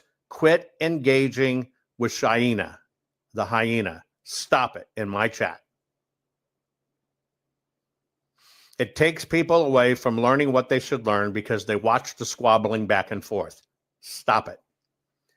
So basically, you can basically see this kid's just total full of shit. And Mr. Matta, total full of shit. Which if he does come after me, say, well, see, he's a Jew. I'm just giving you the facts. Facts is all that matters. Could you imagine if this was like, if you didn't take like a trans rights course or like a trans sensitivity course or something, you would hear nonstop on Fox News, right? Oh, and I think the kid has it right. There is only one race that is constantly playing the victim, and they're constantly force-feeding their degenerate bullshit.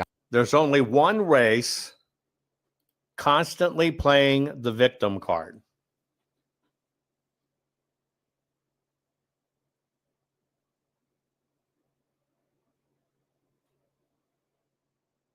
Is that even a true statement?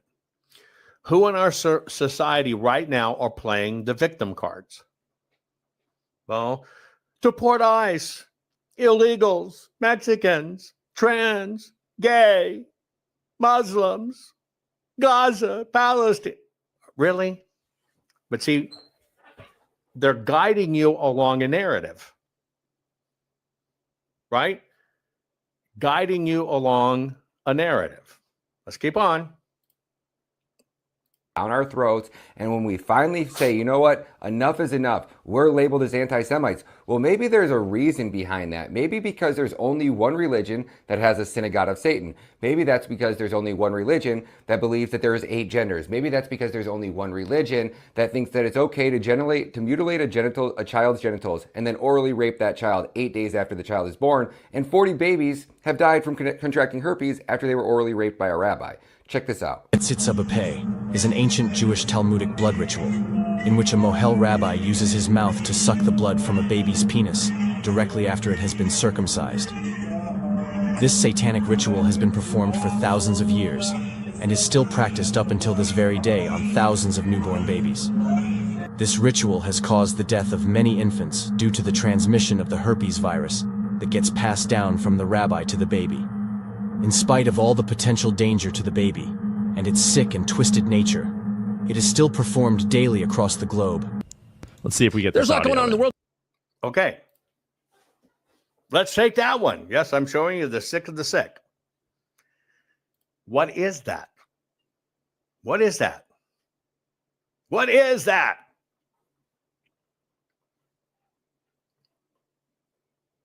By the way, he said there's this one state, and they have it's only their religion. Well, he's talking about Israel first. I'm going to take it down the road. And so in Israel, you have Judaism, you have Islam, you have Christianity in the form of Greek Orthodoxy, Roman Catholic, Armenian Apostolic, Syriac Catholic, Greek Catholic, Melkite, Maronite, Anglican, Episcopal, Lutheran, Druze, B'nai Faith, and Samaritans.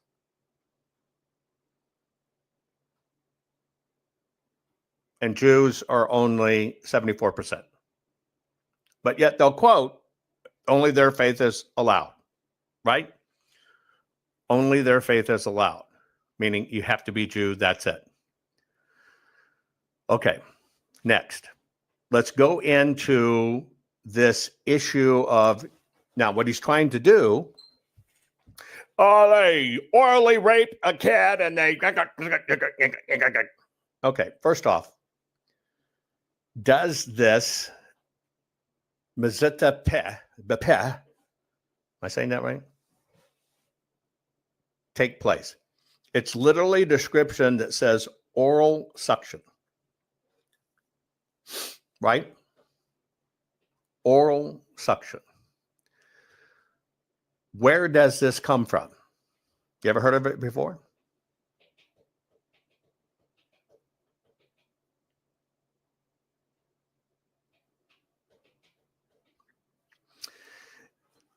The mohel, right?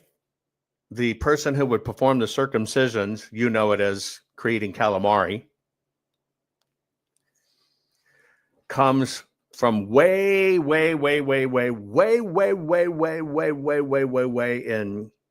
ancient times. Mila. That's the circumcision, Mila, to take off that little piece of calamari. Yes, you'll think about that the next time you eat calamari. To remove the foreskin. Why did the Jews remove foreskin? Why did anybody throughout society remove the foreskin?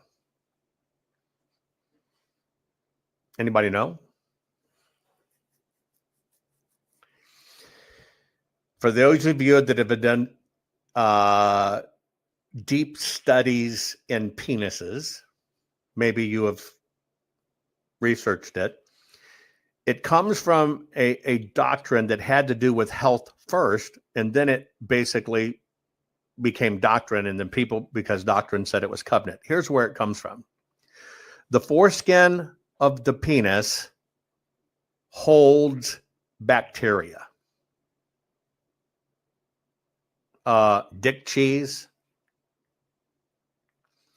In ancient times, when we didn't bathe, when we had not much cleanliness, etc., schmagma, you're right, schmagma, dick cheese. Basically, rabbis realized when they started looking at young men and stuff, I just want you to know the history. Way long ago, a long time ago,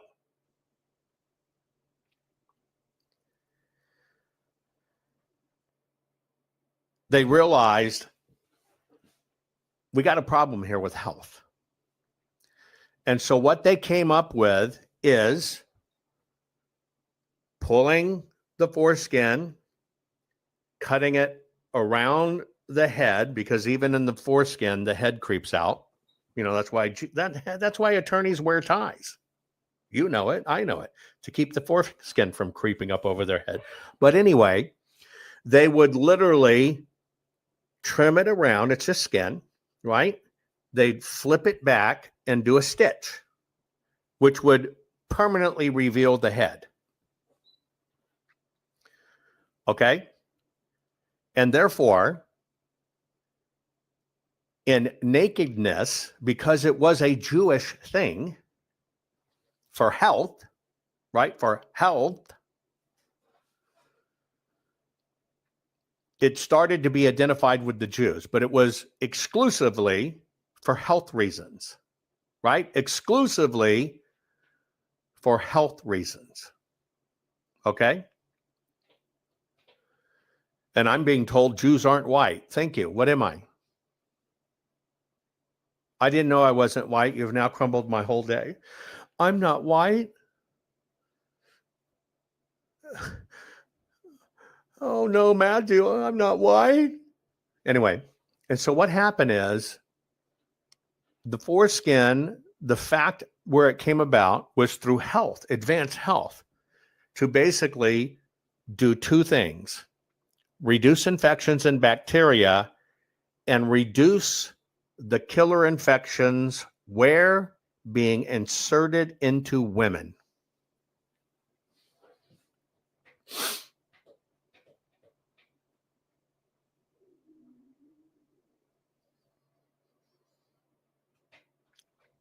The debate isn't circumcision, and somebody asked, well, dogs are not circumcised. Why no infection? How often does your dog lick its dick? Now, I tried. I keep falling off the fucking couch, or it'd be in my mouth all fucking day long, just like my dog. But I kind of think there's a difference, don't you? Oh, shit. Did you just tie it together for me and not know it, that little suction power that even your dog does keeps it clean? Holy shit. Here's what happened. They identified that men and women were passing back disease. And if a woman had a disease, it got caught in the hot pocket. And if the guy was carrying it around in his hot pocket and inserting it into women, he was giving it to the woman if she didn't have it. Do you understand where this comes from? Cleanliness. That's why it's next to what? Godliness. Because if you're clean, you're not killing people.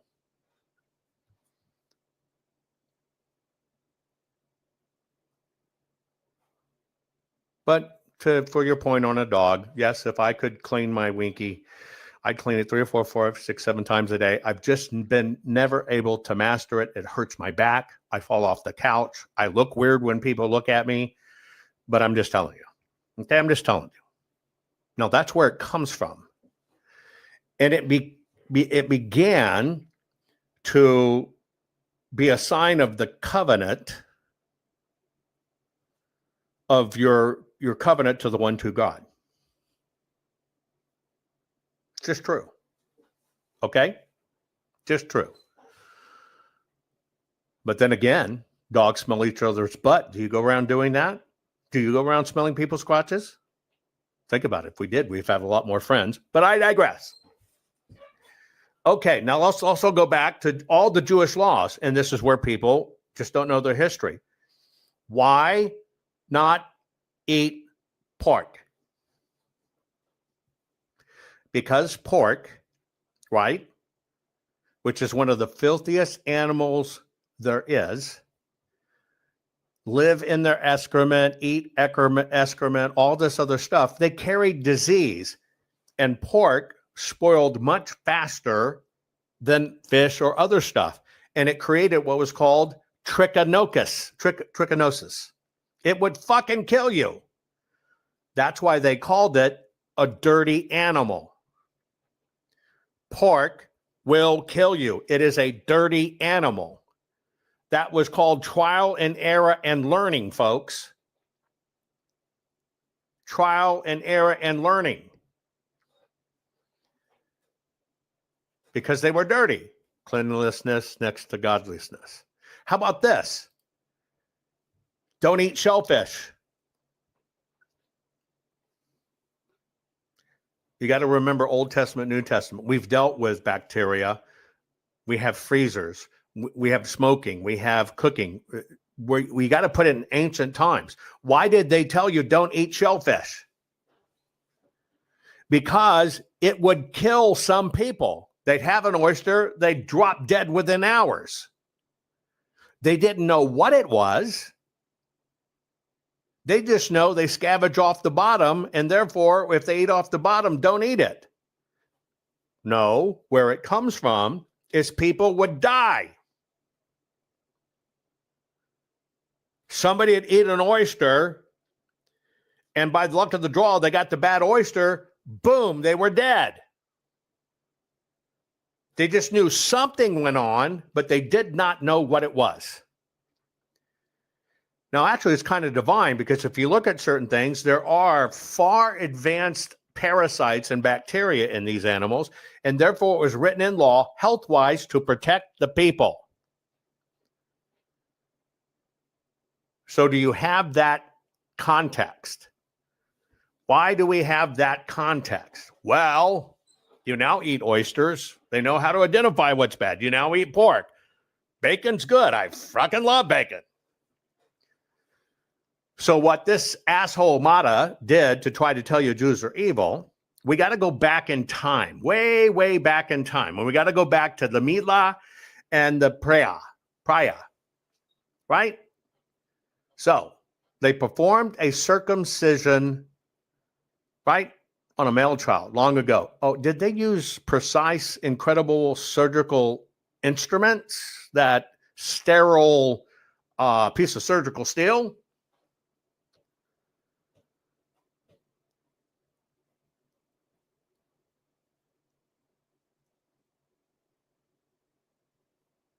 No. So here's what would happen. Way back when everything was amalgamated, the church was the store, the church was your education, the synagogue, everything around synagogue. So the rabbis were also part of the healers. So when they pounded off your foreskin with a rock, they tried to sharpen. It was dirty. What would, they'll pull it back, it's bleeding, and they do it. What would the rabbi, the mohel, do? They would use suction. Oh, that's right. Bring it over. Stat, code 23. Bring that little suction device over here, in 2000 BC. Let's do. No. The doctor in negative year 2000, because they couldn't bring the crash cart or antibiotics,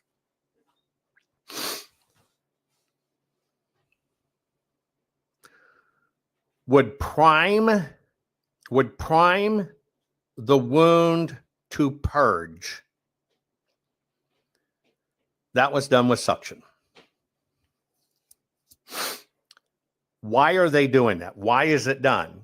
It's to draw blood up through the wound so the capillaries come out and bleed and wash out the dirt.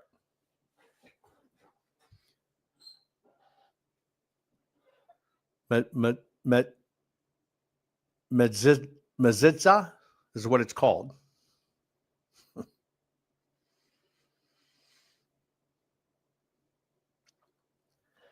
And so basically, it was to prevent infection.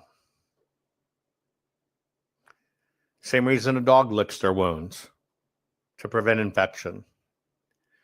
And at that time, blood was considered your life force. So it was sacred. And so since they knew they had to take blood from the body, it was ritualistic and to honor it, because we are intentionally taking blood from the body, and blood's the light force, right? And yes, it's unbelievable. These idiots have hundreds of thousands of followers. And basically in that active suction, it would prevent infection and it would prevent swelling. Is it still done today? It is so rare It is so rare, right? So rare that it's very hard to count. But there are some practicing sects, S-E-C-T-S, sects, that still do it. But what was it at the time? It was sterilization of the wound. Sterilization. And if you are in a very small Haredi, Satmar, and Barbov group of Hasidic Jews, ultra-Orthodox, they still practice it. It's less than 1% of all circumcisions in the world, and even in the groups that practice it, Hasidic groups, it is 2% of that group. Now you see why. Why do you focus on the small? Why do you focus on this? You can turn anything you want into evil. And what you're being sold here, and I'm going to tell you more, what you're being sold here is evil. I just gave you the facts. Ignorant people allow themselves to do it to be weaponized. When it started, it saved people's lives. But some people like to, here it is. All that happened is we got better tools. You tool? But they know what they're doing. They know what you're doing. They know what they're doing. And they attempt to pervert minds and use little clips to try to convince you they're right. Right now, but if you're on social media, and of course you are, because it's really America's only remaining news source, there's only one story going on, and it's Israel. Everyone online is arguing about Israel, and really they fall into one of two camps, generally speaking. So probably the more aggressive side are the deranged Taliban-level ethno-narcissists who are telling you that any criticism of the secular government of Israel is tantamount to blood libel against the Jewish people. And if you think that maybe it was not a great idea to arm Joseph Stalin, the greatest murderer in history, then you're a Holocaust denier. Shut up. And then on the other side, a group every bit as obsessed with Jews, the people who hate Jews, who are telling you that anyone who's Jewish is bad by virtue of being Jewish. It's a blood thing. Two things are interesting. One, there are very few kind of conventional Christian voices saying, wait a second, this is a secular government, another country, and it has probably nothing to do with my religion or anybody's religion. And we should never judge people on the basis of their immutable qualities, because guilt and virtue are not passed down genetically. But almost no one is saying that. So you really have the ethno-narcissists and the anti-Semites, and they're at war with each other. You're right, Tucker. Everyone is talking about Israel, and it's pretty vitriolic. And I love you, bro, but I think that we can all push back on that statement just a little bit and say that there is a lot of people in between those two categories. A lot of people in between those two categories. Very few people in real life right now in America are actually Israel sycophants. There are many of them, many of them, but it is not as many as it would seem if you live on X. But the inverse of that is this statement about the anti-Semites, the crazy people, the lunatics. Let's be real, guys. The vast majority of people that are talking about Israel, that are talking even about Judaism and about Jewish people in America, most of them are not anti-Semitic. Most of them are trying to have a good faith discussion and actually dig apart what's going on here. Because there is a piece of this conversation that is about Judaism and Jewish people, and it's uncomfortable, and it's very complicated. But that part of the conversation is very real. And it's not, you're not anti-Semitic just for engaging with that conversation. You're anti-Semitic if you judge in a racial way that all people of a race, Jewish people, are bad or evil or whatever, just because they're Jewish. This is where I have to push back. And I know that I'm going to become the most banned man and the most censored man on the internet. And after this point, at this point, what the fuck do we got to lose, right? When your religion thinks it's okay to mutilate the genitals of a child and for that child to be orally raped by a grown man. Again, I find this disingenuous.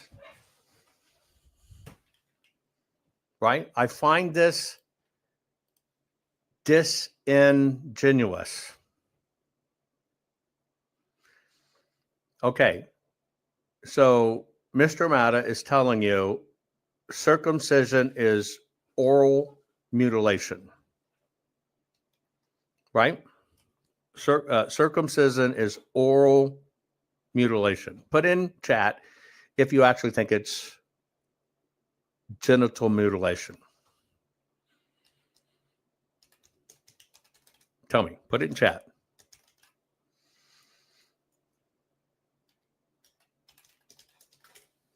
Right? I'm circumcised, proud of it. Want to see it? Sorry, I don't have my wide angle lens on. Now, is there a definition of genital mutilation?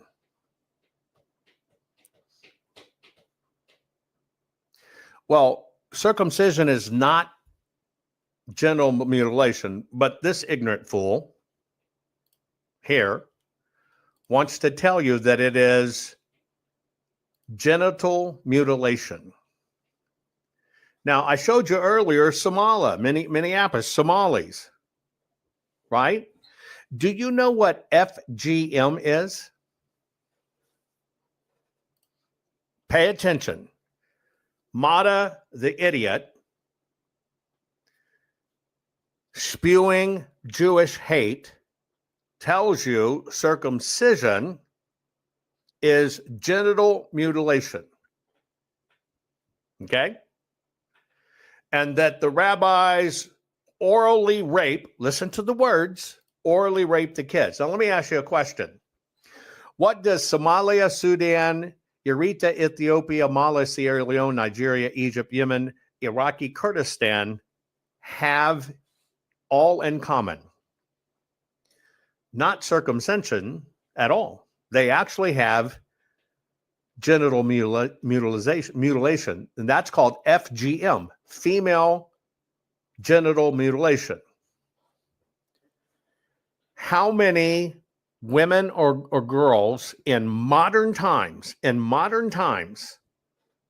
have gone through FGM? How many? Over 200 million.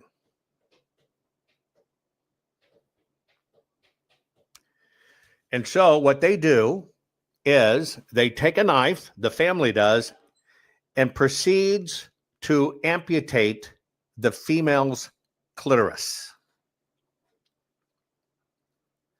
Now, why do they cut off the female clitoris? Because they believe that it promotes purity, modesty, and that because your clit was cut off, you can't enjoy sex and you will never enjoy sex. Therefore, it controls your sexuality and therefore you are marriageability.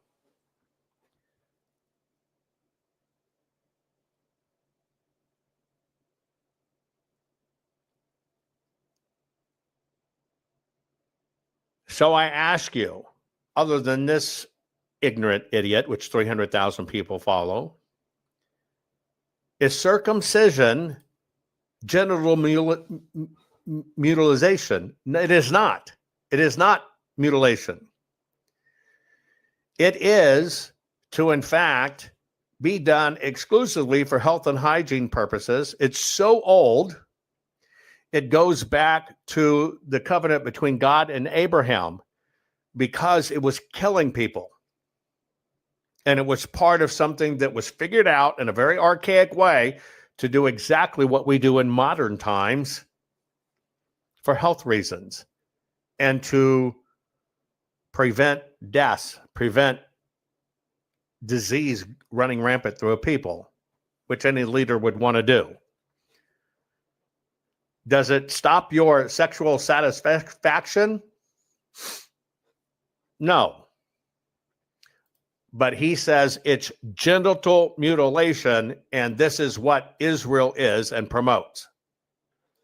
We do not have any common ground, right? If you think men can get pregnant You are so far out of the reality where me and you are going to have a verbal conversation and get to the bottom of something. Again, if you believe that there are 8 genders, or if you have a religion that believes that there are 8 genders, that is not a religion, that is a satanic cult. If you believe that you should mutilate the genitals of a child, and then a grown man should put his mouth and suck the bloody foreskin off of that penis right after you mutilated its genitals, we are not going to see eye to eye on fucking anything ever for all of eternity, period.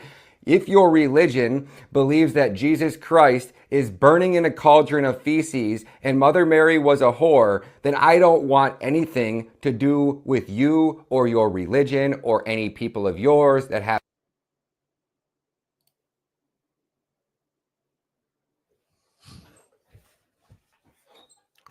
Again, here's somebody supposedly on the right harping in, pushing you to the left by design. So let's kind of talk about that. It says if you have 8 genders,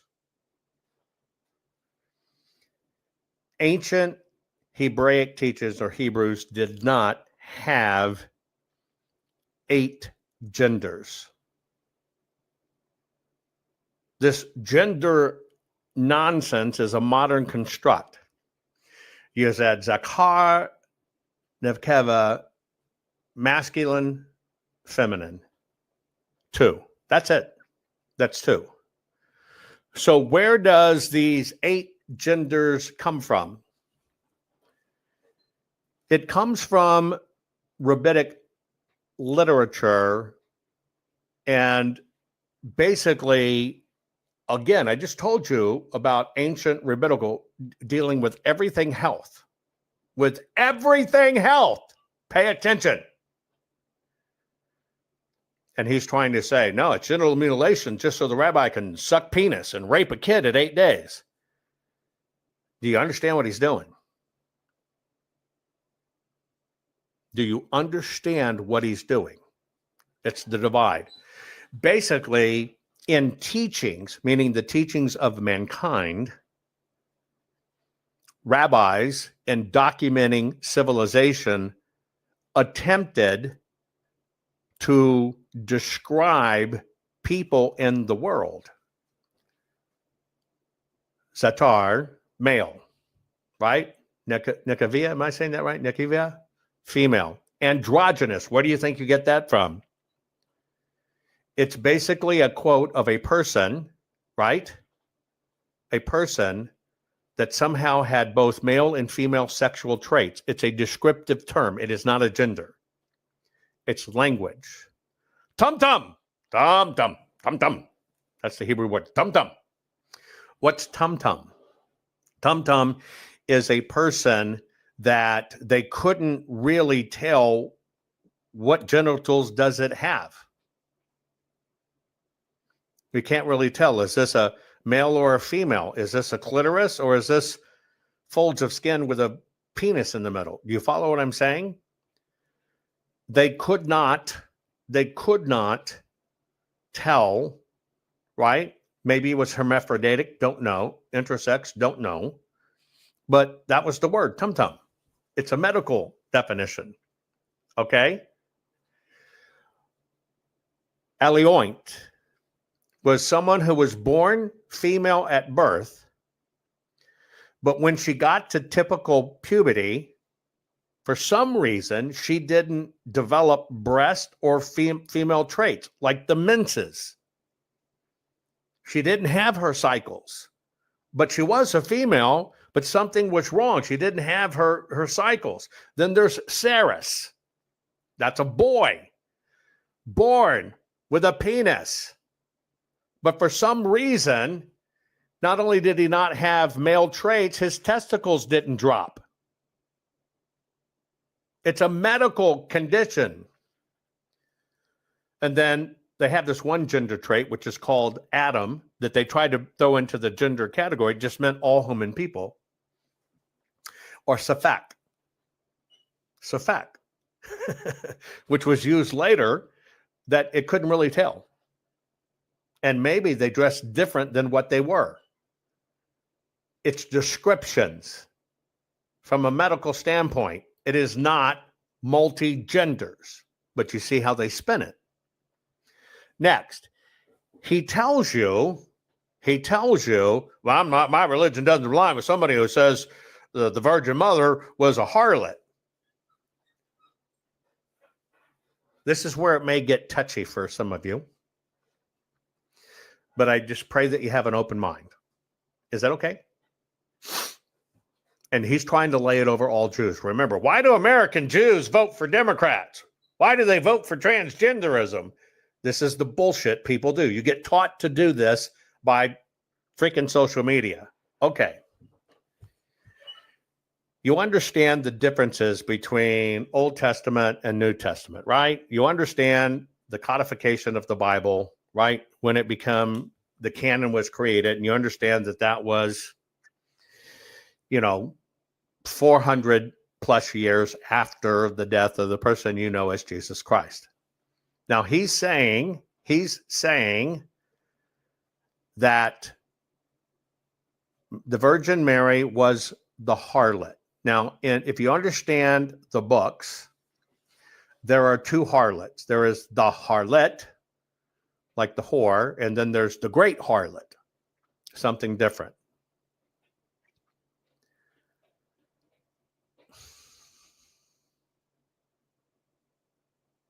Jesus was Jewish. The apostles were Jewish. The faith they had was that Jesus was a Messiah. Some of the Jews were not convinced that this person, Jesus, was the Messiah. Okay? And the Virgin Mary and Mary Magdalene, not the same things. Don't confuse them. That's not where I'm headed. And by the way, Mary was Jewish. Joseph was Jewish. The New Testament takes a definitive twist, and I'll be glad to do a show on it sometime, but I just want to tell you from a historic standpoint what it is. Is that okay? Jesus was a Jew. And let's don't run off on tangents on this. I'm just giving you factual history. Jesus was, in fact, a rabbi. In Judaism, you cannot be a rabbi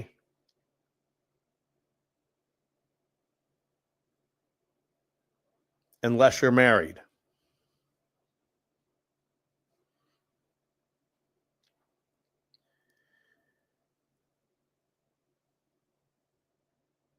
You had a rock star at that time in Jesus that he could go out away from the synagogues and he could bring in thousands and thousands and thousands and thousands and thousands and thousands and thousands and thousands and thousands and thousands of people to listen to him. Why Jesus was crucified and what they said was blasphemy. It was him telling the truth as a teacher. You see these buildings? This is not what gets you to heaven. You see all this money and the money changers and shit you're doing at these temples? That's not what makes you a man or woman of God.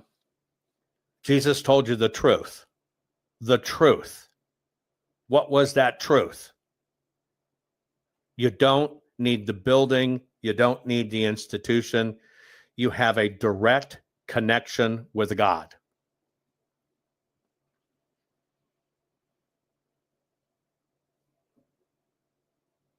Period. That's it. That's why they couldn't really find fault in him. All he was doing was telling you these buildings are full of shit. These temples are full of shit. You have a direct connection with God. The temple is within. All you're doing is making these guys rich and giving them control over you, and they're corrupting it, and in turn, they're corrupting you. Sounds a lot like the message today, right?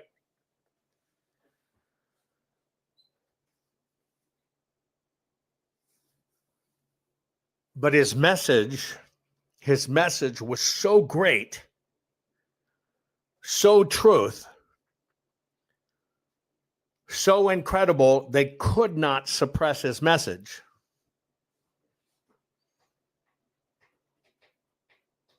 And you can disagree with me whether we're talking about the holiest of holiest. That's your right. Disagree all you want.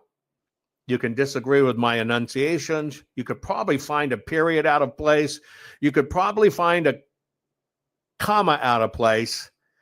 And yes, you can bitch about it, miss everything, take over the chat and go a different direction if you want, because you have free will. Have at it. Not the point. And so what happened is this person telling you God is greater than you can even imagine, and it's not found in certain walls, created a conflict, and his message could not be suppressed. And he brought people in from everywhere. Everybody talked about this man. He was changing the world. And the system couldn't have it because the system had people under control. And by the way, if you think the holiest of holies from the original temple on were the same thing during Jesus's time, 80, 33 to 70, you're dead wrong. Wasn't the same thing. But anyway.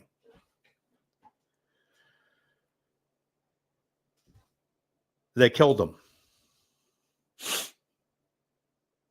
And the world fell apart.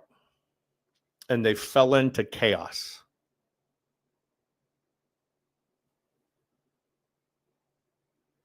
And in that mass crush of chaos, because they killed the guy, his message got bigger. Sound familiar? And in that message got bigger, they couldn't control this guy's message from spreading.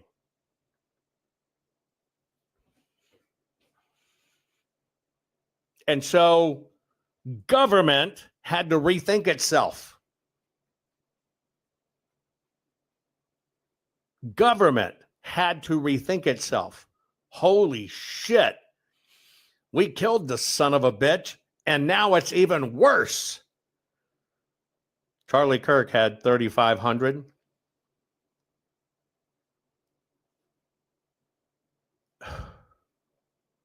If you think my program here today is to elaborate for you individually, not only wrong, you keep on doing it. I got to mute you for today's program. Quit distracting.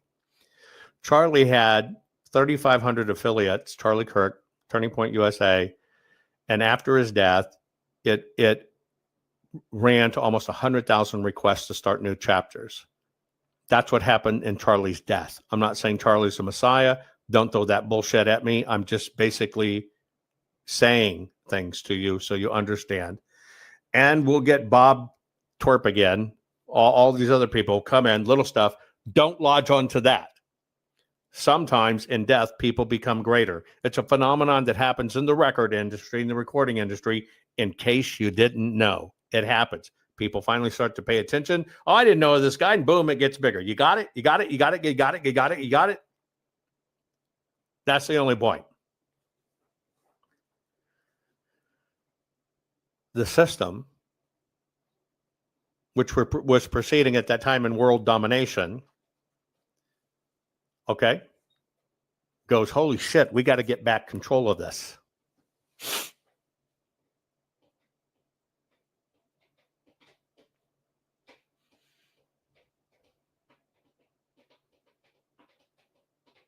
Okay.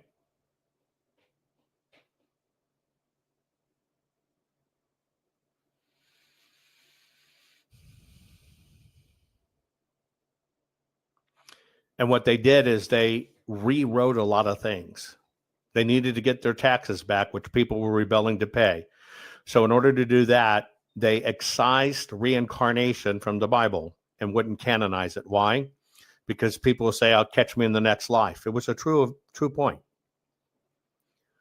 So they made sure you never knew about that. They took it out and they forbid it and claimed it was satanic to believe in resurrection. Reincarnation, I mean. That's when they basically said Mary was a harlot, a whore. not a rabbi's wife, not a sacred woman. That's when Joseph became a lowly carpenter of no background, when in fact he was an heir to King David and a prince himself. But they had to undo that because they had to get control back. Back then, control was words. Back then, the worst thing a woman could be was a whore. Therefore, they labeled Mary a whore. You have this guy, I will never side with anybody that labels Mary a whore. This guy doesn't know his history because that didn't come from the Jews.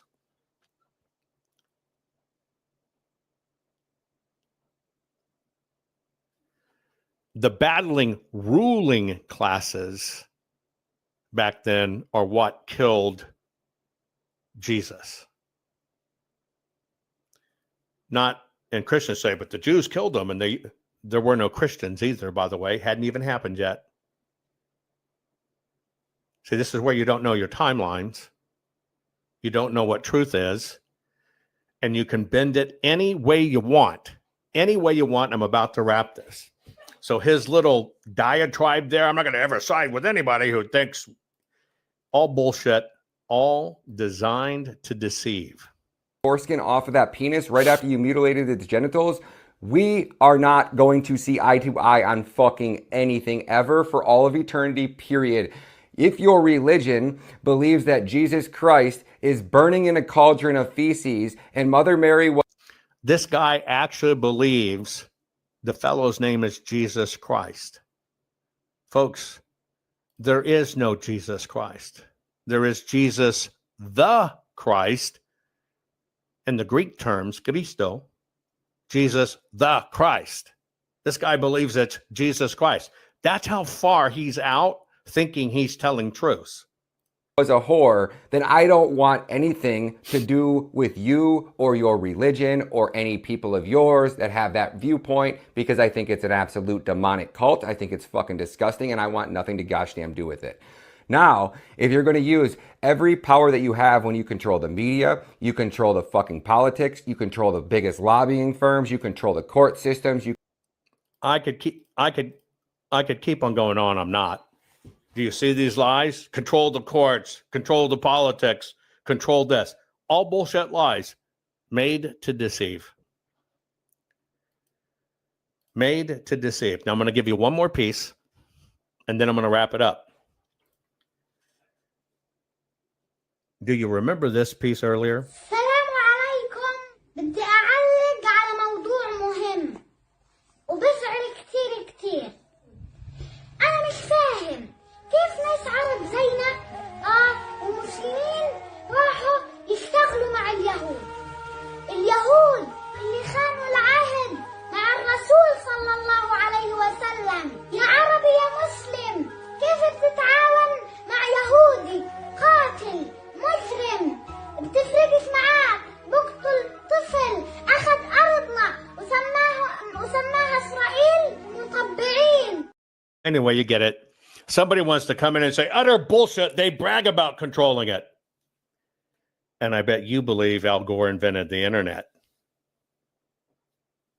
He brags about it. Idiots abound. You see this kid basically saying the Jews are evil, the Jews are bad. They teach them the Jews are bad because the Jews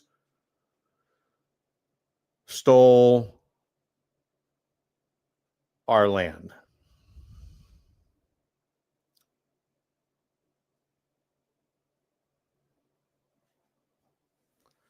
The Jews stole the land from the Muslims. Do you want me to play it for you again? The Jews stole the land from the Muslims.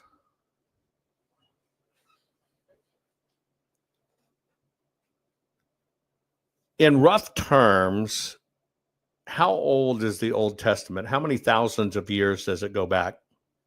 In just rough terms. Okay? Thousands of years. Can we agree?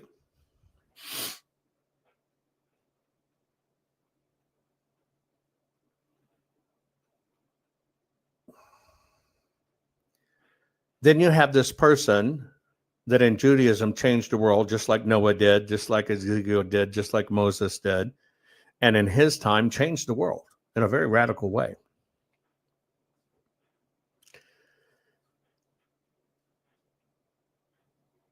Very radical way. From thousands of years of teaching to something that had been systematically hijacked, used against people, and here comes this person to bring you the one true God of Abraham, Isaac, and Jacob, just like Moses did, just like Ezekiel did, right? Just like Noah did. Setting people free and saying this has been corrupted, which is what we're dealing with today. This has been corrupted. But this little kid is taught that the Jews came in and stole the land from the Arabs. And so here is the history that this kid's never taught. This kid is taught that there were no Jews, there were no Jewish land. That was our land. And because that's what Allah told our prophet, that's our land. Book of Genesis is Noah. That's who took our land.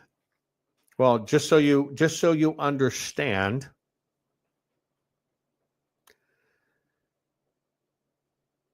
you have Jesus gets crucified,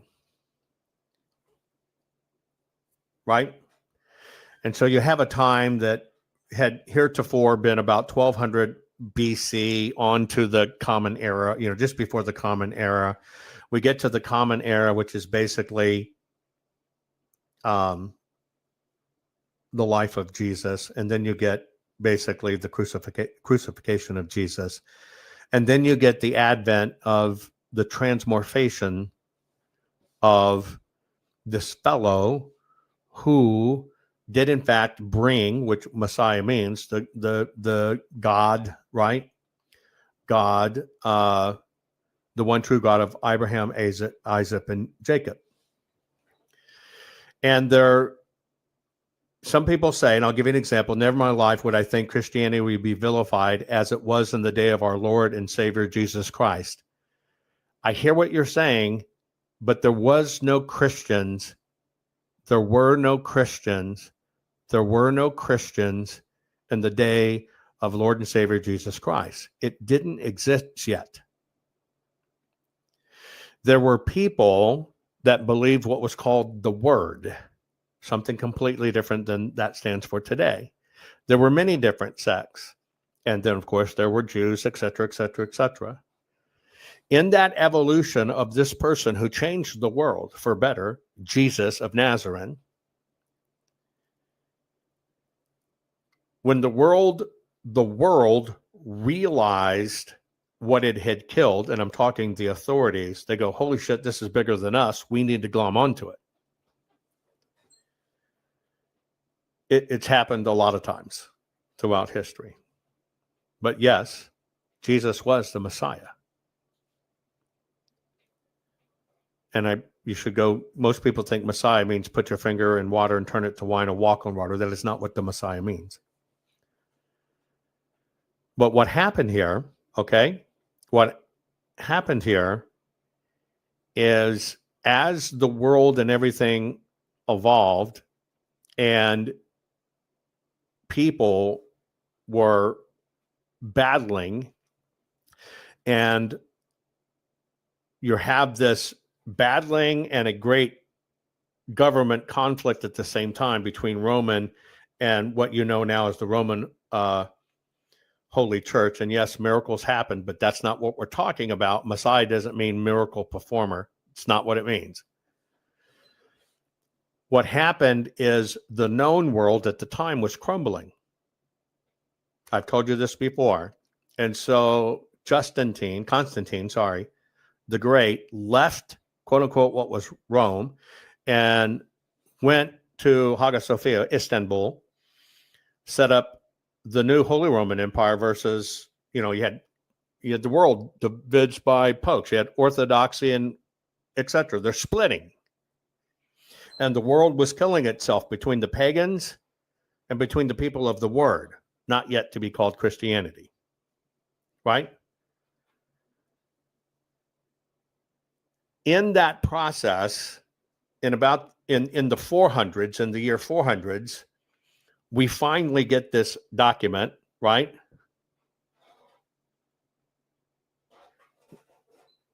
And we're all Judeo-Christians, and it's funny how people don't know that, but finally we get this finalization of the document in the 400s, okay? But something happened in the year 610. History does not talk about it, right? In the 110, right? And let me see if I can explain this. In 610, the world was in an uprising. There was this big. It started in 610, but I'm gonna jump forward for a minute so you can understand how intense this was. It was actually October 732. Okay. And in October of 732, something happened that the world was under a huge conquest. Okay, a huge conquest. And it was a religious war. I'm going to show you an image here. Let me put it on my screen for you. Okay. So I'm going here. Let me go here. Let me go. Hang on. Here. Now, this is the sole reason why many of you watching my program are not Muslim. So you got to bear with me. The year is 732. And basically, this is called the Battle of Tours. It's also called the Battle of Highway Martyrs, etc. On October 10th, 732, there was an invasion of Gaul, right? You might know as the Antiquian forces and the Frankish. We'll just say it's the French, the Germans, everything, right? That person raising the battle axe in his hand, which you see, okay, is my grandfather. What had happened in this Aquitaine areas of France, Abd al-Rahman al-Ghafiqi, who is the white bearded, helmeted axe or swinging person on the bottom, right? He finally got killed in combat. This was the deciding moment that would have turned all of Western Europe, what you know as Western Europe today, would have turned everybody into Muslims. Now, I'm telling you this a little in backwards so you can understand this, right? So when you're looking at that raised battle axe, that is my grandfather. It's this deciding event that changed the world in many ways. One, it kept Europe from becoming Muslim, but it also gave what is called the Great Muslim Excuse, because they said the Muslim invaders were martyred, and this is where martyred comes from.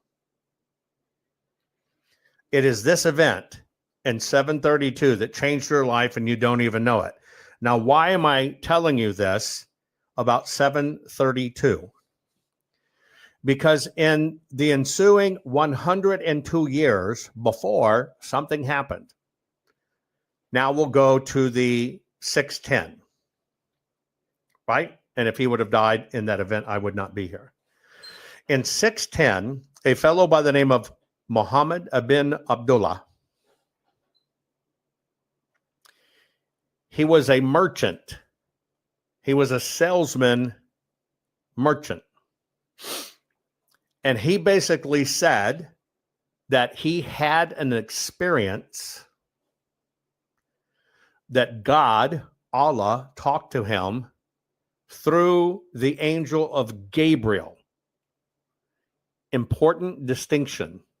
Not that, you got to understand, it's not like Abraham. It's that God talked to him through Jibril, through Gabriel, the great angel, okay?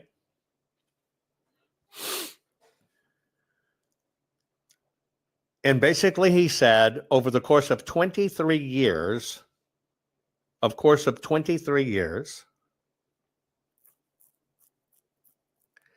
that God talked to him and revealed to him the truth of the world.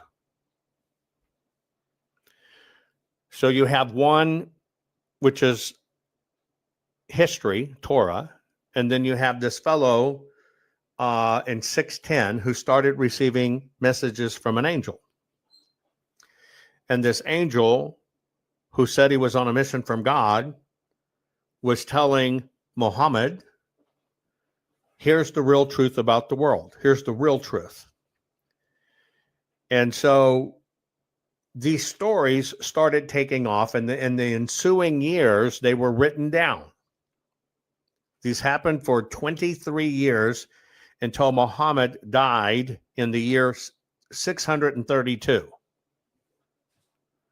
Now, there's a little interesting part when I play for you this kid, right? That some people can't reconcile. Now you understand that the Quran and Muhammad is the year 632. Now, in this context, listen to the kid. السلام عليكم. بدي أعلق على موضوع مهم وبزعل كتير. أنا مش فاهم كيف ناس عرب زينا ومسلمين راحوا يشتغلوا مع اليهود. اليهود اللي خانوا العهد مع الرسول صلى الله عليه وسلم. يا عربي يا مسلم، كيف بتتعاون مع يهودي قاتل مجرم بتفرقش معاه بقتل طفل أخذ أرضنا وسماها إسرائيل مطبعين.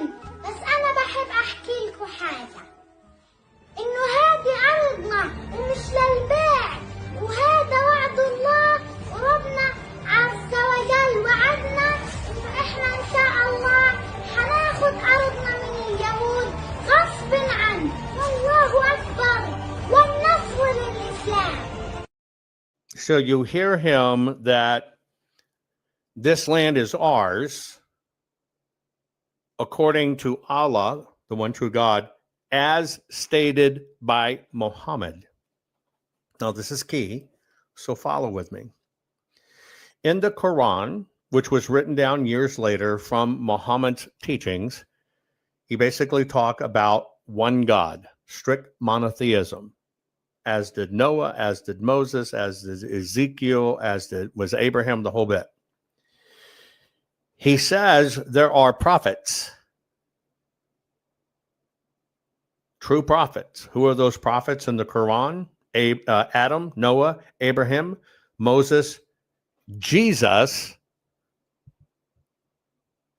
but then added one thing to it, and me, meaning Muhammad. I want to play that back to you. I want to play this back to you.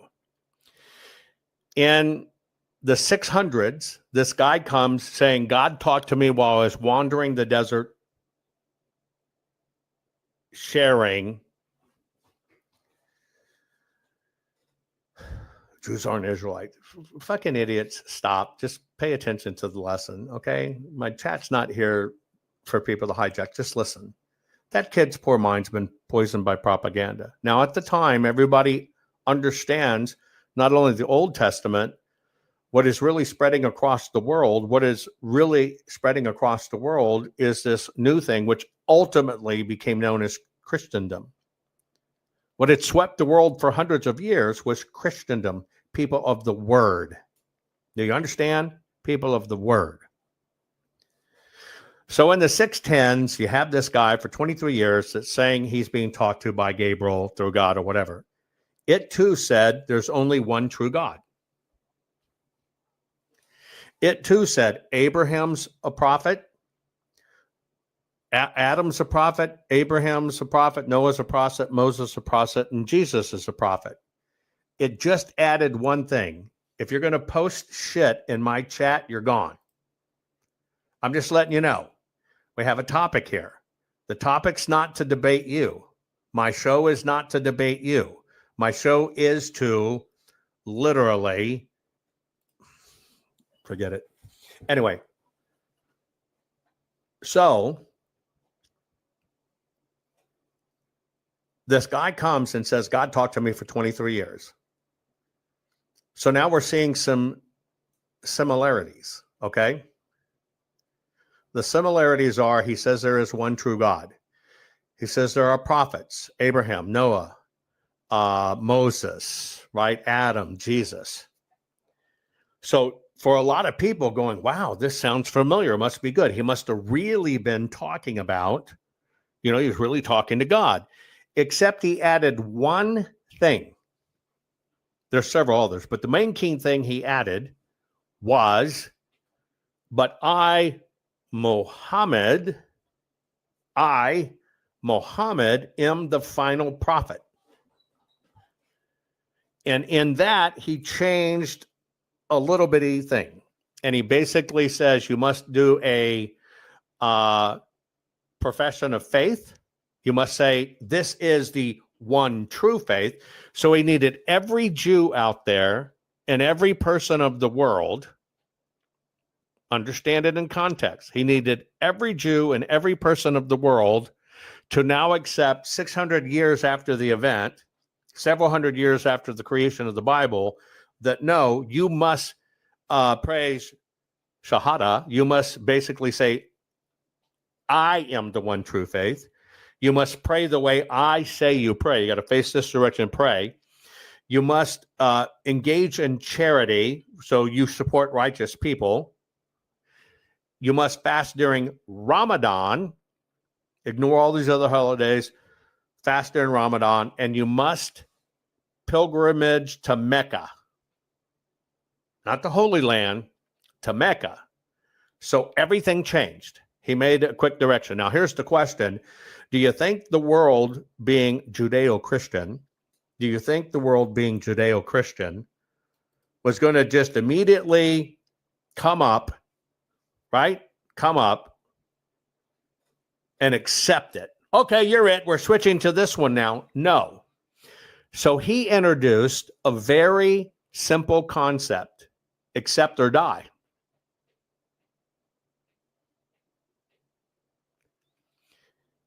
And the document became about war and killing. If you're not one of us, you are an infidel, you must die. That's the entire thing. So what happened is it began to spread. Okay?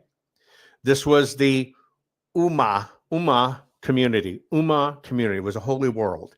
This is where Muhammad and the Ummah become what you now know as Muslims.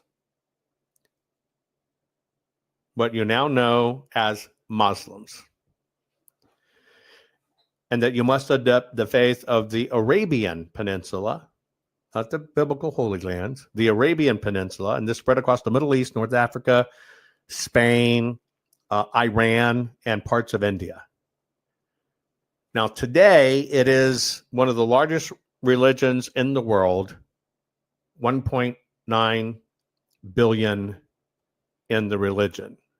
There is a schism in the religion. You know it. You just don't know what you're looking at. But this is the difference in Muslims between Shia and Shiites, Sunnis and Shiites. Okay? And here is the battle within that faith. A Sunni believes that the community chooses the rightful successor. It's chosen by the community. The community votes who is their rightful leader. Okay? Now, a Sunni is a person that believes the person who was chosen by their people, by the Muslims, to lead was Abu Bakr, A-B-U, then B-A-K-R. Now, he was chosen to be the leader by the people. Who was he? He was Muhammad's close friend, and he happened to be Muhammad's brother-in-law. And so if you are a Sunni, you follow the tradition, Sunnah, S-U-N-N-A, you follow the Sunnah tradition that Abu Bakr is in fact the prophet.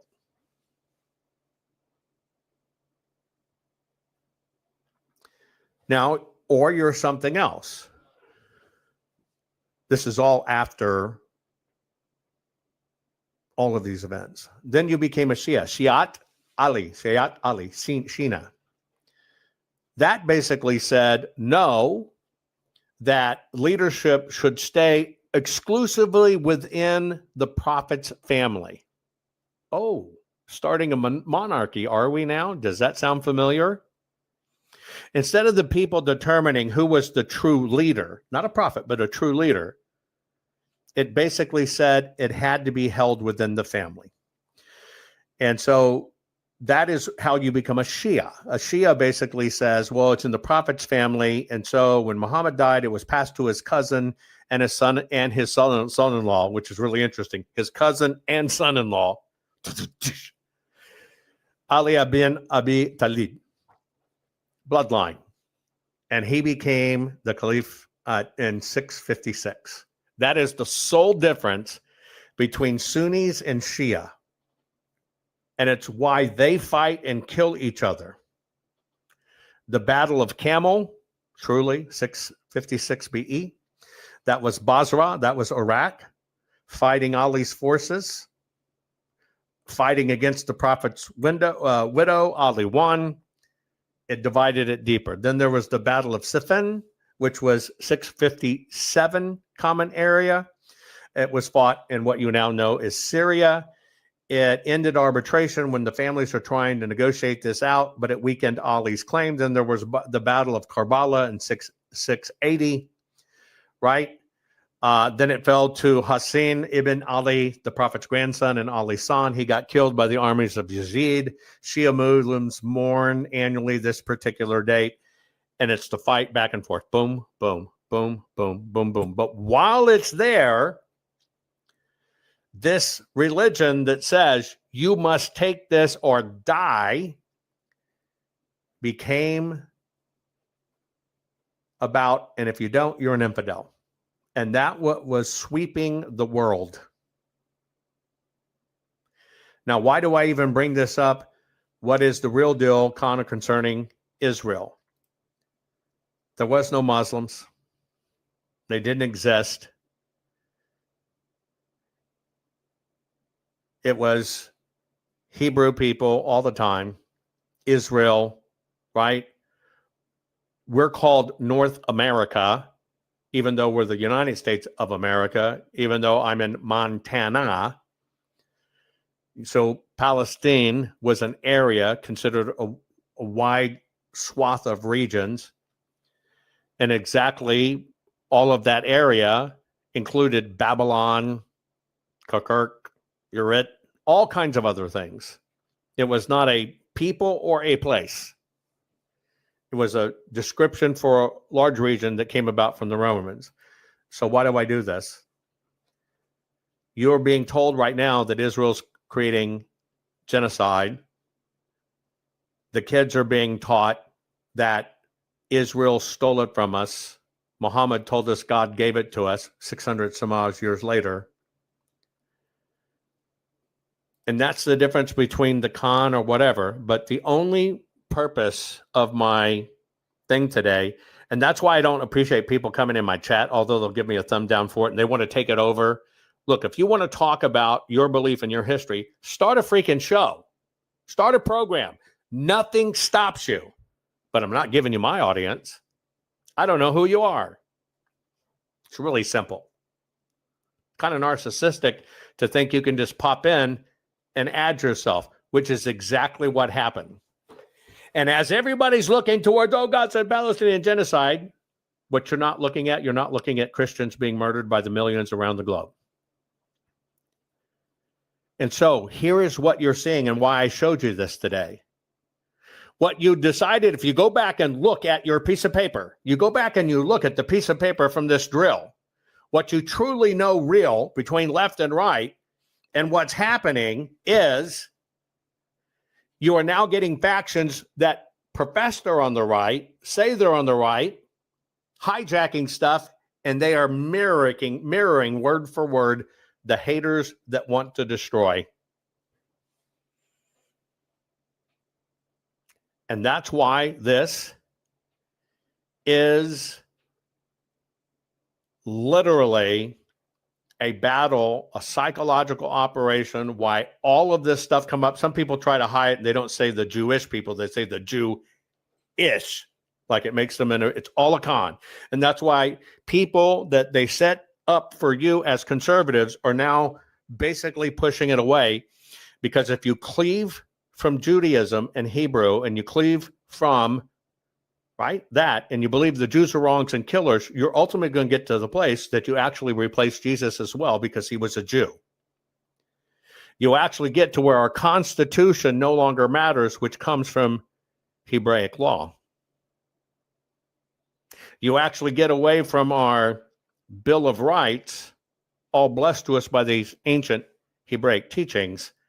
It's part of the Great Cleave. It's why I cover this. You are an adult. You decide that what works for you. But history comes into play in this. And we are under the most heinous, evil, psychological warfare. And ignorant people, especially people who are new to their faith, who know nothing about history, who don't even study it, or people that just have weak minds that amplify it, you are being used for evil. When you can take people in the world that believe it's godly to blow up people just because they don't agree with you, which is what they do in Gaza, who tell you the Jews are horrible, and then you get to the Jews are horrible side, you're siding with a death cult. You're siding with it. You don't even know it.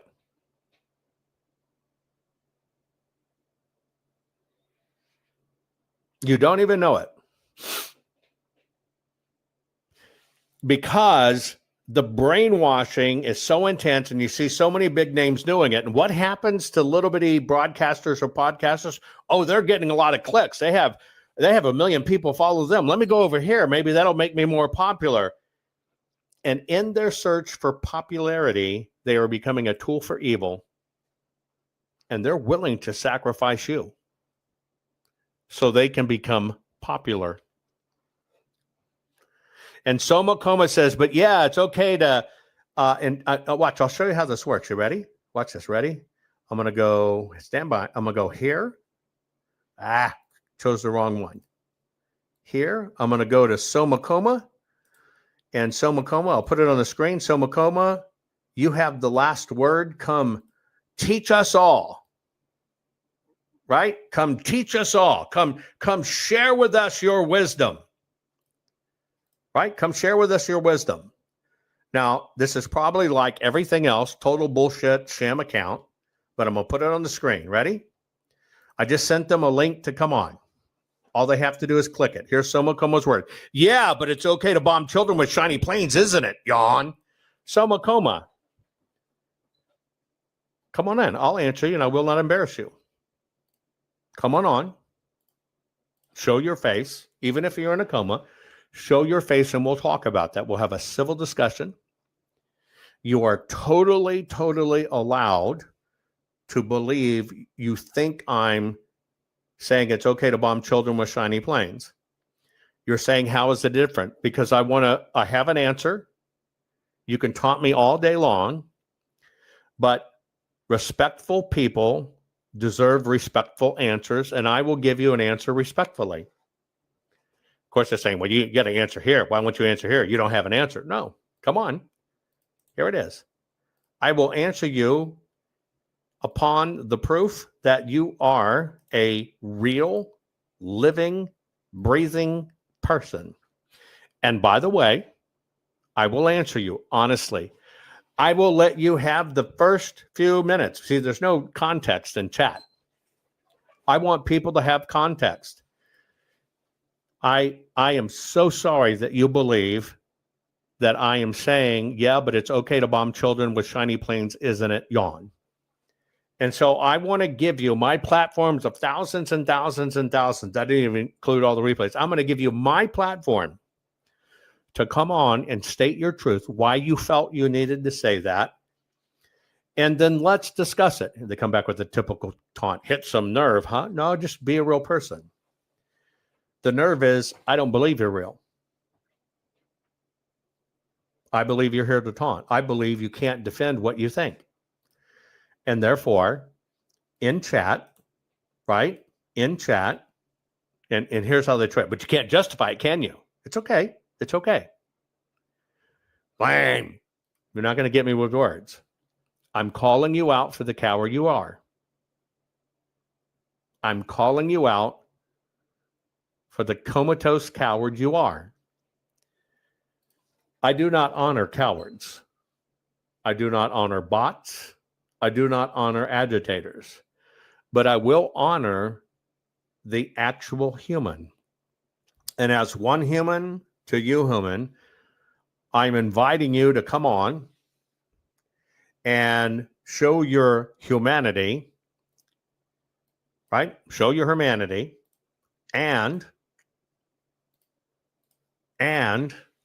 let's discuss it for all to see. Now, I know you're worried that these fools would listen to me. No, I'm gonna give you my cast of fools families here.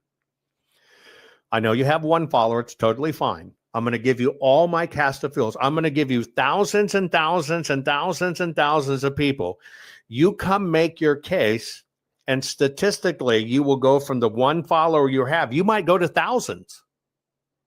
This is your chance to spread your word, spread your wings, and spread your truth.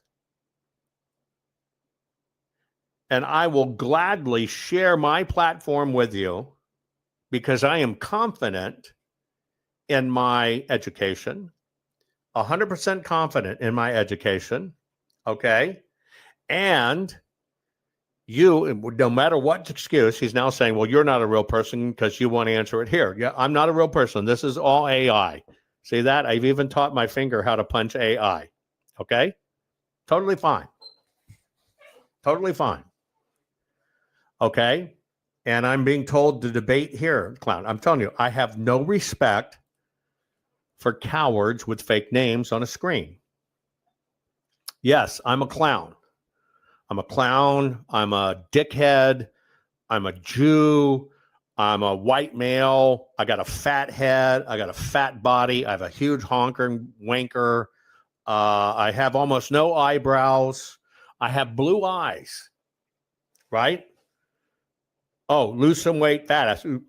Okay, so folks, you'll understand here. This is why I teach this way. All someone has is insults, nothing. And that's why when you come in chat and you just jump in and you do set, and you follow that stuff because you believe it, you have been deceived by evil. You've been deceived by evil, right? You can come on and mock me. Mock me. You can mock me in public, period. You can mock me. You can bring your friends. You can send them the link to your one follower, and you can get your mom to come on with you. It's okay. I'm fine. I am confident, but I can answer your question. I can answer your questions.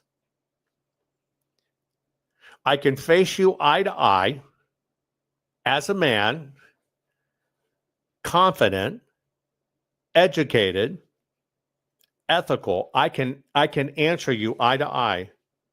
And as a man, I am willing to hear you.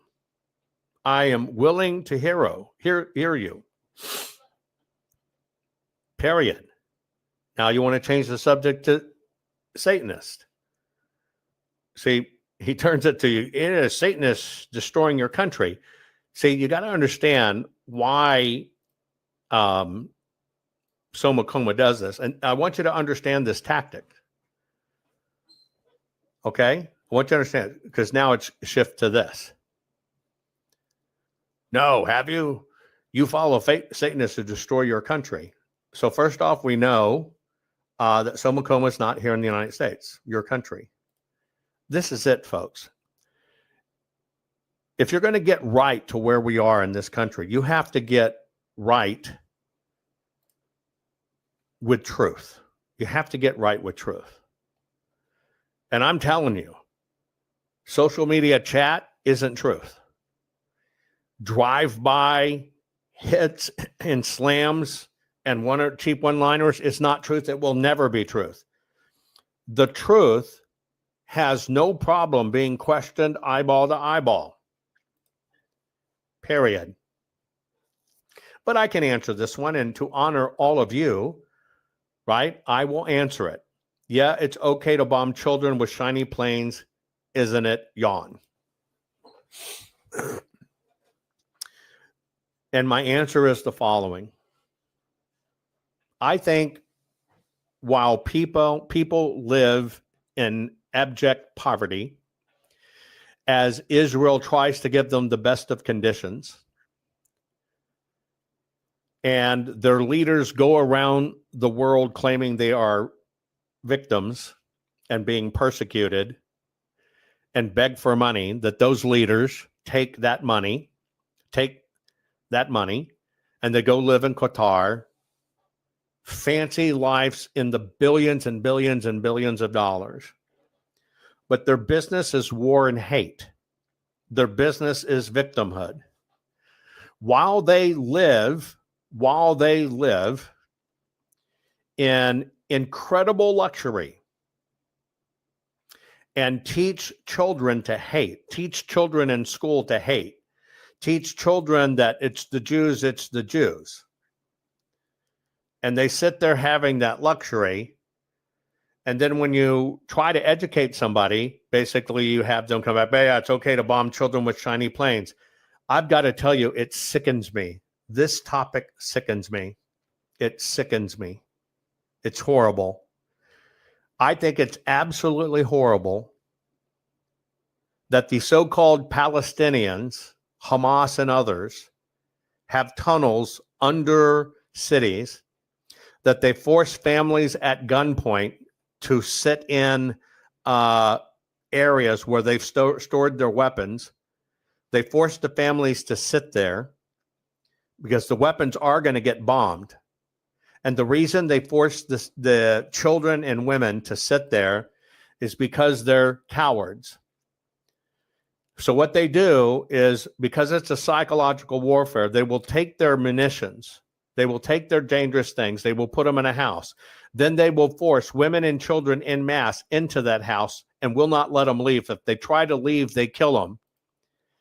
And when intel comes in and they understand where all the weapons are being stored, and these guys use them as shields, if in fact one of those places gets blown up, it will kill women, it will kill children, and then the people that worship death gets to say, oh, you killed women and children. You killed women and children.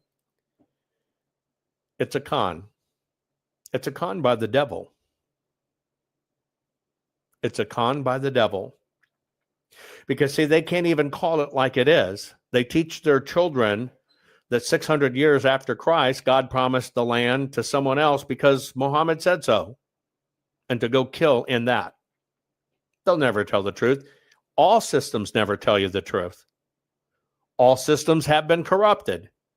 All systems will get and take everything they can take, which is what Jesus taught. And in order to make the new version more palatable, there was a lot of the Hebraic stuff put in, but with that one little change, it's all propaganda.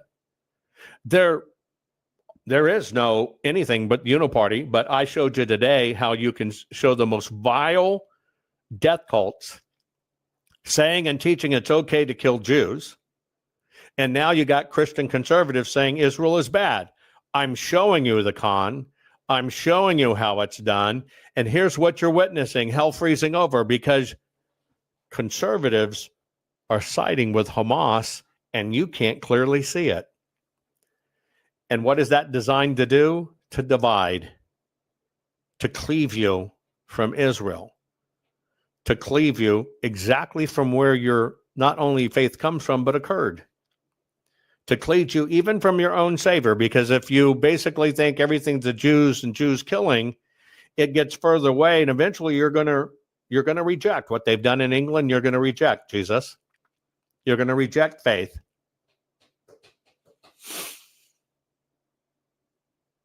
And that's the plan. And that's the plan. And unfortunately, whether you're of weak mind, you buy into it, or whether you think you want to be a hip broadcaster because life defines you as how many followers you have, and you think you'll get more followers if you'll just start spinning this Jew hate, you'll get more followers. You'll become very popular in the Middle East. You'll become very popular with the left. You will begin to spew the same rhetoric, the left, the Jew haters, the ones who live in death cults spew. But what you will really be is an instrument for destruction and evil, because Lucifer, who controls this entire plane, has hijacked you. And the funny thing about it is you actually think you're being righteous and truthful. And therefore, you are willing to deceive people in the name, with the rhetoric of the great deceiver, which basically means the enemy has used you as a weapon of mass destruction. I love you all. This is the truth. Dig on your own. Take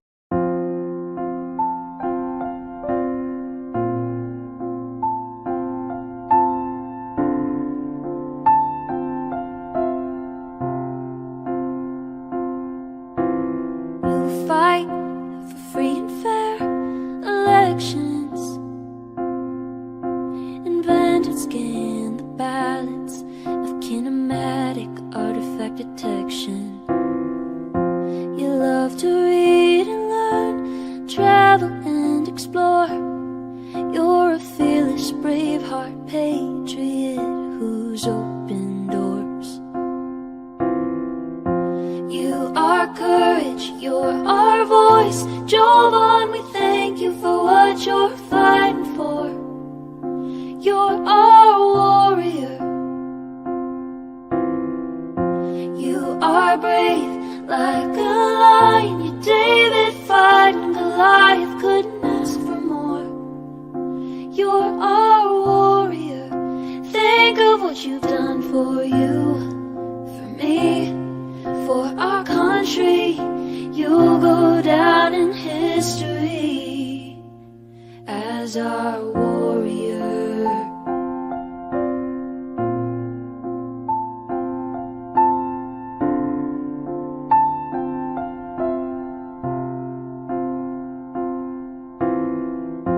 You lead by God and always do what's right.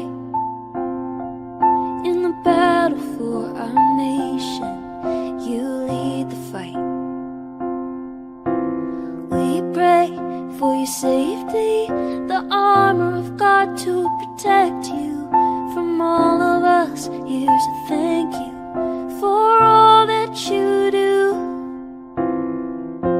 You are courage, you're our voice. Jovan, we thank you for what you're fighting for.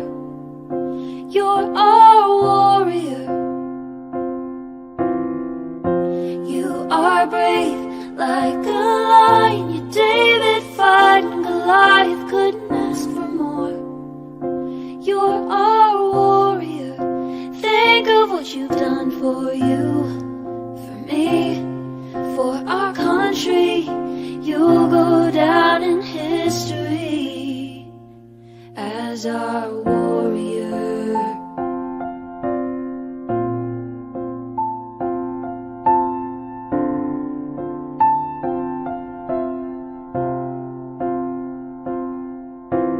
Jovan, you're a hero we stand behind.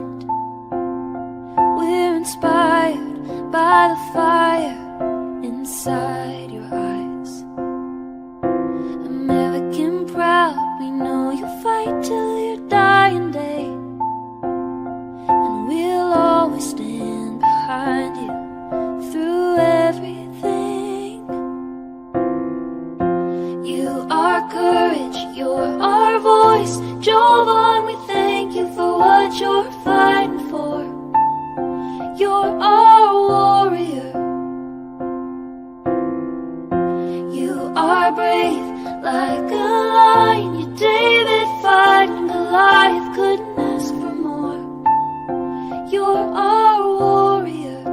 Think of what you've done for you, for me, for our country. You'll go down in history as our warrior.